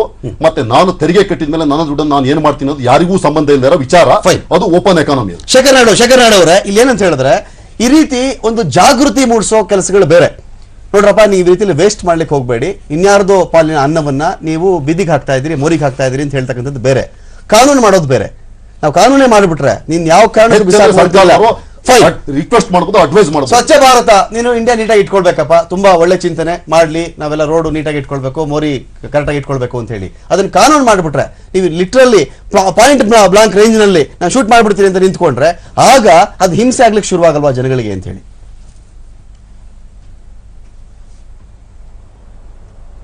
ಈಗ ಇದನ್ನ ಕಾನೂನು ಮಾಡ್ಬೇಕಂತ ಏನಿಲ್ಲ, ಇದ್ರ ಬಗ್ಗೆ ಒಂದು ಅವೇರ್ನೆಸ್ ಕೊಡೋದು. ಆಕ್ಚುಲ್ ಆಗಿ ಈಗ ಮೋದಿ ಅವ್ರು ಬಂದು 3 ವರ್ಷ ಆಯ್ತು. ನಾವು ನಮ್ಮ ಸಂಸ್ಥೆಯ ವತಿಯಿಂದ ನಾವು ಸುಮಾರು ಒಂದು 5-6 ವರ್ಷದಿಂದನೇ ಇದ್ರ ಬಗ್ಗೆ ಕಾಳಜಿ ವಹಿಸಿ, ಫಾರ್ ಎಕ್ಸಾಂಪಲ್ ಹೇಳ್ತೀನಿ, ನಾವು ಒಂದು ಅಡಿಗೆ ಬಡಿಸುವಾಗ ಅರ್ಧ ಲೀಟರ್ ನೀರು ಇಟ್ಟಿರ್ತೀವಿ ಒಂದು ಫಂಕ್ಷನ್ಗಳಲ್ಲಿ. ನಾವು ಸುಮಾರು ಗಮನಿಸ್ತೀವಿ, ಕೆಲವರು ಕಾಲಂಶ ಅಷ್ಟು ಕುಡಿದಿರ್ತಾರೆ, ಕೆಲವರು ಅರ್ಧ ನೀರು ಕುಡಿತಾರೆ, ಕೆಲವರು ಅರ್ಧ ಬಾಟ್ಲು ಹಾಗೆ ಬಿಡ್ತಾರೆ. ಅದರಿಂದ ಎಷ್ಟು ವೇಸ್ಟ್ ಆಗ್ತದೆ, ಇಂಥದನ್ನೆಲ್ಲ ನಾವು ಒಂದು ಗ್ರೂಪಲ್ಲಿ ಹೊರಡಿಸಿದ್ದೀವಿ. ಅದ್ರ ಬಗ್ಗೆ ಒಂದು ಅವೇರ್ನೆಸ್ ತಗೊಂಡು ನೆಕ್ಸ್ಟ್ ಒಂದು ಗ್ಲಾಸಲ್ಲಿ ನೀರು ಕೊಡಿದ್ರೆ ಅಷ್ಟು ನೀರು ಸೇವ್ ಆಗುತ್ತೆ ನಮಗೆ ಫ್ಯೂಚರ್ ಜನ್ರೇಷನ್ಗೆ. ಈಗ ದಿನೇ ದಿನೇ ನಮ್ಮ ವರ್ಲ್ಡಲ್ಲಿ ಎಷ್ಟು ಜನಸಂಖ್ಯೆ ಬೆಳೀತಾ ಇದೆ ಅಂದರೆ, ಮುಂದಕ್ಕೆ ಇನ್ನು ಕೆಲವು ವರ್ಷಗಳ ಮುಂದೆ ನೀರು ಸಿಗುತ್ತಾ ಇಲ್ವಾ? ಈಗಾಗಲೇ ನಾವು ಬೋರ್ವೆಲ್ 1200-1500 ಫೀಟ್ ಹೋಗ್ತಾ ಇದೀವಿ, ಮುಂದೆ ಕತೆ ಏನು ನಮ್ದು? ಈ ತರ ಎಲ್ಲ ನೇರವಾದ ಪ್ರಶ್ನೆ. ಈಗ ನಾವು ಕೆಲವು ಕಡೆ ಈ ಛತ್ರಗಳಿಗೆ ಹೋದಾಗ ಅಲ್ಲಿ ಬರ್ದಿರ್ತಾರೆ, ಒಬ್ಬ ರೈತನ ಚಿತ್ರ ಹಾಕಿ ಅವನು ಬೆಳೆಗಳನ್ನೆಲ್ಲ ಕೊಯ್ಲು ಮಾಡ್ತಕ್ಕಂಥದ್ದು, ನೋಡಿ ನಾನು ಇಷ್ಟು ಕಷ್ಟಪಡ್ತೀನಿ, ನಿಮ್ಮ ಆಹಾರಕ್ಕೋಸ್ಕರ ಇಷ್ಟು ಕಷ್ಟಪಡ್ತೀನಿ ನಾನು, ದಯವಿಟ್ಟು ಯಾರು ವೇಸ್ಟ್ ಮಾಡಬೇಡಿ ಅಂತ ಹೇಳಿ. ಅದನ್ನ ನೋಡಿದ್ರೆ ಒಂದಷ್ಟು ಜನಕ್ಕೆ ಹೌದಲ್ವಾ ಅಂತ ಅನಿಸಬಹುದು. ನೀವು ಜಾಗೃತಿ ಮೂಡಿಸೋದ್ರ ಬಗ್ಗೆ ನಮ್ಮ ತಕರಾರಿಲ್ಲ, ಆದರೆ ಪ್ರತಿಯೊಂದಕ್ಕೂ ಲಾ ಮಾಡ್ತೀನಿ, ಇದ್ರ ಬಗ್ಗೆ ಒಂದು ನೀತಿ ತಂದ್ಬಿಟ್ರೆ ಹೇಗೆ, ಕಾನೂನು ಮಾಡಿಬಿಟ್ರೆ ಹೇಗೆ ಅಂತ ಹೋದಾಗ ಒಂದು ರೀತಿ ಉಸಿರುಗೊಟ್ಟ ವಾತಾವರಣ ಕ್ರಿಯೇಟ್ ಆಗಲ್ವಾ ನಿಮಗೆ? ಒಬ್ಬ ಹೇಳ್ತಾನೆ, ನಿಜವಾಗಿಯೂ ನಿಮಗೆ ಸಿವಿಲ್ ಸೊಸೈಟಿ ಬರಬೇಕು ಅಂದ್ರೆ ಎಲ್ಲರೂ ಜೈಲಲ್ಲಿ ಇಡಿ ಅಂತ. ಹಂಗೆ ಮಾಡೋಕ್ಕಾಗಲ್ಲ. ಊಟ ಮಾಡೋ ವಿಚಾರ ಬಡಿಸೋನಿಗೆ ಬಿಟ್ಟಿದ್ದು, ತಿನ್ನೋನಿಗೆ ಬಿಟ್ಟಿದ್ದು. ನನಗೆ ಹಸಿವಾಗಿದ್ರೆ ಮೊನ್ನೆ ಎಲ್ಲೋ ನಾನು ಬೆಳಗ್ಗೆ ತಿಂಡಿ ಮಾಡಿರ್ಲಿಲ್ಲ, 4 ರೊಟ್ಟಿ ಆಡ್ ಮಾಡಿದೆ. ಅವ್ನು ಸ್ವಲ್ಪ ನೋಡ್ದ, ಏನು ಟೇಕ್ ಹೋಮ್ ಅಂತ, ಏನಿಲ್ಲಪ್ಪ ಇಲ್ಲೇ ಅಂತ. ನಾನು ತಿಂಡಿ ಮಾಡಿ ನನಗೆ ಗೊತ್ತಿಲ್ಲ, ಅವನು ಹೇಳ ನೆನ್ನೆ ರಾತ್ರಿ ಊಟ ಮಾಡಿಲ್ಲಪ್ಪ ಬಸ್ಸಲ್ಲಿ ಬಂದ, ಅವ್ನಿಗೆ ಯಾಕೆ ಹೇಳಿ ನಾನು? ನನ್ನ ಹೊಟ್ಟೆ ನನ್ನ ಮನಸ್ಸು ಆರ್ಡರ್ ಮಾಡಿದೆ. ಇಷ್ಟಕ್ಕೆ ಬಿಡ್ಬೇಕ್ರಿ ಕೆಲವು ವಿಚಾರಗಳನ್ನ, ಕುಡಿಯೋ ವಿಚಾರ, ತಿನ್ನೋ ವಿಚಾರ, ಕೆಲವುದು ಇದೆ. ನಾ ಹೇಳಿದ್ದಕ್ಕೆ ಫಸ್ಟ್ ಹೇಳಿದ್ದು controlling the orality of the human being ಅಂತ. ಯಾವಾಗ ಇದನ್ನ ಕೆಲವು ಧರ್ಮಗಳು, ಅಥಾರಿಟೇರಿಯನ್ ರಿಜಿಮ್ಗಳು ಮಾಡ್ತಾರೆ. ಎಲ್ಲಿ ಕೈ ಹಾಕೋದು ಅಂದ್ರೆ ತಡೆಯುವಲ್ಲಿ ಈ ಸರ್ಕಾರ ಫೇಲ್ಯೂರ್ ಆಗ್ತಿದೆ ಅನಿಸ್ತಿದೆ ನಿಮಗೆ?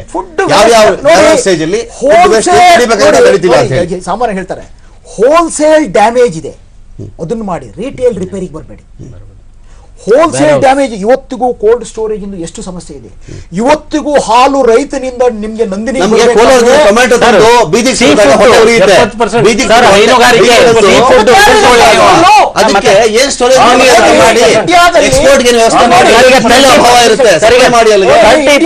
ಸೀ ಫುಡ್ ಇವತ್ತು ವೇಸ್ಟೇಜ್ ಆಗ್ತಾ ಇದೆ, ಹೈನುಗಾರಿಕೆ 20% ವೇಸ್ಟೇಜ್ ಆಗ್ತಾ ಇದೆ. ಇದಕ್ಕೆ ಏನ್ ಸರ್ಕಾರ ಕ್ರಮ ತಗೊಂಡಿದೆ ಅದನ್ನ ಅವ್ರು ಮಾಡಬೇಕು, ಅದನ್ನ ಅವ್ರು ಮಾಡಬೇಕು. ಮತ್ತೆ ಈಗ ಹೋಟೆಲ್ ಅವ್ರ ಬಗ್ಗೆ ಅವ್ರು ಹೇಳಿದ್ರಲ್ಲ, ಈಗಾಗಲೇ ನಾವು ಮಿನಿ ಮೀಲ್ಸ್ ಕೊಡ್ತಾ ಇದೀವಿ ಜನರಿಗೆ. ಏನು ಅವರಿಗೆ ಫುಲ್ ಮೀಲ್ಸ್ ತಗೊಂಡ್ರೆ ಫುಡ್ ವೇಸ್ಟ್ ಮಾಡ್ತಾರೆ ಅಂತ ಹೇಳಿ, ಆಮೇಲೆ ಅವರಿಗೆ ಬೆಳಿಗ್ಗೆ ಲಂಚ್ ಮಿನಿ ಕಾಫಿ, ಒಂದು ಕಾಫಿ ಕುಡಿಲಿಕ್ಕಾಗಲ್ಲ, 120 ml ಕಾಫಿ ಕುಡಿಲಿಕ್ಕಾಗಲ್ಲ ಅಂತ ಹೇಳಿ ಮಿನಿ ಕಾಫಿ ಕೊಡ್ತಾ ಇದೀವಿ. 2012ರಲ್ಲಿ ಸಿಪೆಟ್ ಅಂತ ಗವರ್ಮೆಂಟ್ ಇದು ರಿಪೋರ್ಟ್ ಓದಿ ಸಮಗ್ರವಾಗಿ ಎಲ್ಲಿ ವೇಸ್ಟೇಜ್ ಆಗುತ್ತೆ, ಎಲ್ಲಿ ಏನ್ ಮಾಡಬೇಕು ಅಂತ 2012 ಪ್ರೆಸೆಂಟ್ ಮಾಡಿದ್ದಾರೆ.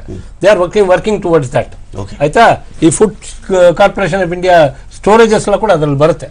ಆಯ್ತಾ, ನಾನು ಹೇಳಿದಕ್ಕೆ ಅದಕ್ಕೆ ನೀವು ಆ ಮುಂಚೆನೆ ಹೇಳಿದ್ರಿ, ವಾದ್ವಾ ಕಮಿಟಿ ರಿಪೋರ್ಟ್ ಅಲ್ಲಿ ಸುಮಾರು ಕವರೇಜ್ ಆಗಿದೆ, ಎಲ್ಲೆಲ್ಲಿ ವೇಸ್ಟೇಜ್ ಆಗುತ್ತೆ, ಯಾವ ತರ ಇದು ಕ್ರಮ ತಗೋಬೇಕು. That is a different portion. ಇದು ಫುಡ್ ವೇಸ್ಟೇಜಸ್ ಹೋಟೆಲ್ ಅಲ್ಲಿ. ಇದು ನೀವು ಹೇಳಿದ ತರ ನಿಯಂತ್ರಣ ಮಾಡಕ್ ಸಾಧ್ಯನೇ ಇಲ್ಲ. ಎನ್ಫೋರ್ಸ್ಮೆಂಟ್ ಮಾಡಿ ಒಂದು ಇನ್ಸ್ಪೆಕ್ಟರ್ ಮಾಡಿ ಎಷ್ಟು ಊಟ ಮಾಡ್ತಾನೆ ಅಂತ ಮಾಡಕ್ಕಾಗಲ್ಲ. ಏನಂತ ಹೇಳಿದ್ರೆ ಮಾಡಿ ಈಗ 8 ಫೈನಲ್ ವರ್ಡ್ ನಾನು ಹೇಳ್ತೀನಿ. ಈಗ ಏನಾಗಿದೆ, ಸೋಷಿಯಲ್ ಅವೇರ್ನೆಸ್ ನ ಕ್ರಿಯೇಟ್ ಮಾಡೋದ್ರ ದೃಷ್ಟಿಯಿಂದ ಈ ಸ್ವಚ್ಛ ಭಾರತ್ ಇರ್ಬೋದು, ಎಲ್ಲ ಸೋಷಿಯಲ್ ಅವೇರ್ನೆಸ್ ಕ್ರಿಯೇಟ್ ಮಾಡೋದ್ರಿಂದ ಜನ ಸ್ವಯಂ ಆಗಿ ಇದಾಗಬೇಕು ಅಂತ. ಇನ್ ದ ಮೀನ್ ವೈಲ್ ಏನಾಗಿದೆ ಅಂತ ಹೇಳಿದ್ರೆ, for your information, 12 applications work ಆಗ್ತಾ ಇದೆ. IT NGOs 160 NGOs they are already working towards this.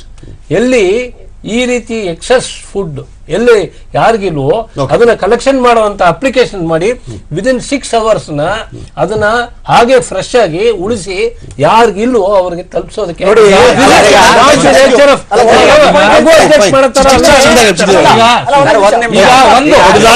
ಮೊನ್ನೆ ಸರ್ಕಾರ ಏನ್ ಮಾಡಿದೆ ಅಂದ್ರೆ, ಕೊಕೋ ಕೋಲಾ ಕಂಪನಿಗೆ 50,000 ಸಣ್ಣ ಹೋಟೆಲ್ಗಳಿಗೆ ಸ್ವಚ್ಛತೆಯ ಟ್ರೈನಿಂಗ್ ಕೊಡೋಕೆ ಕಾಂಟ್ರಾಕ್ಟ್ ಕೊಡ್ತು.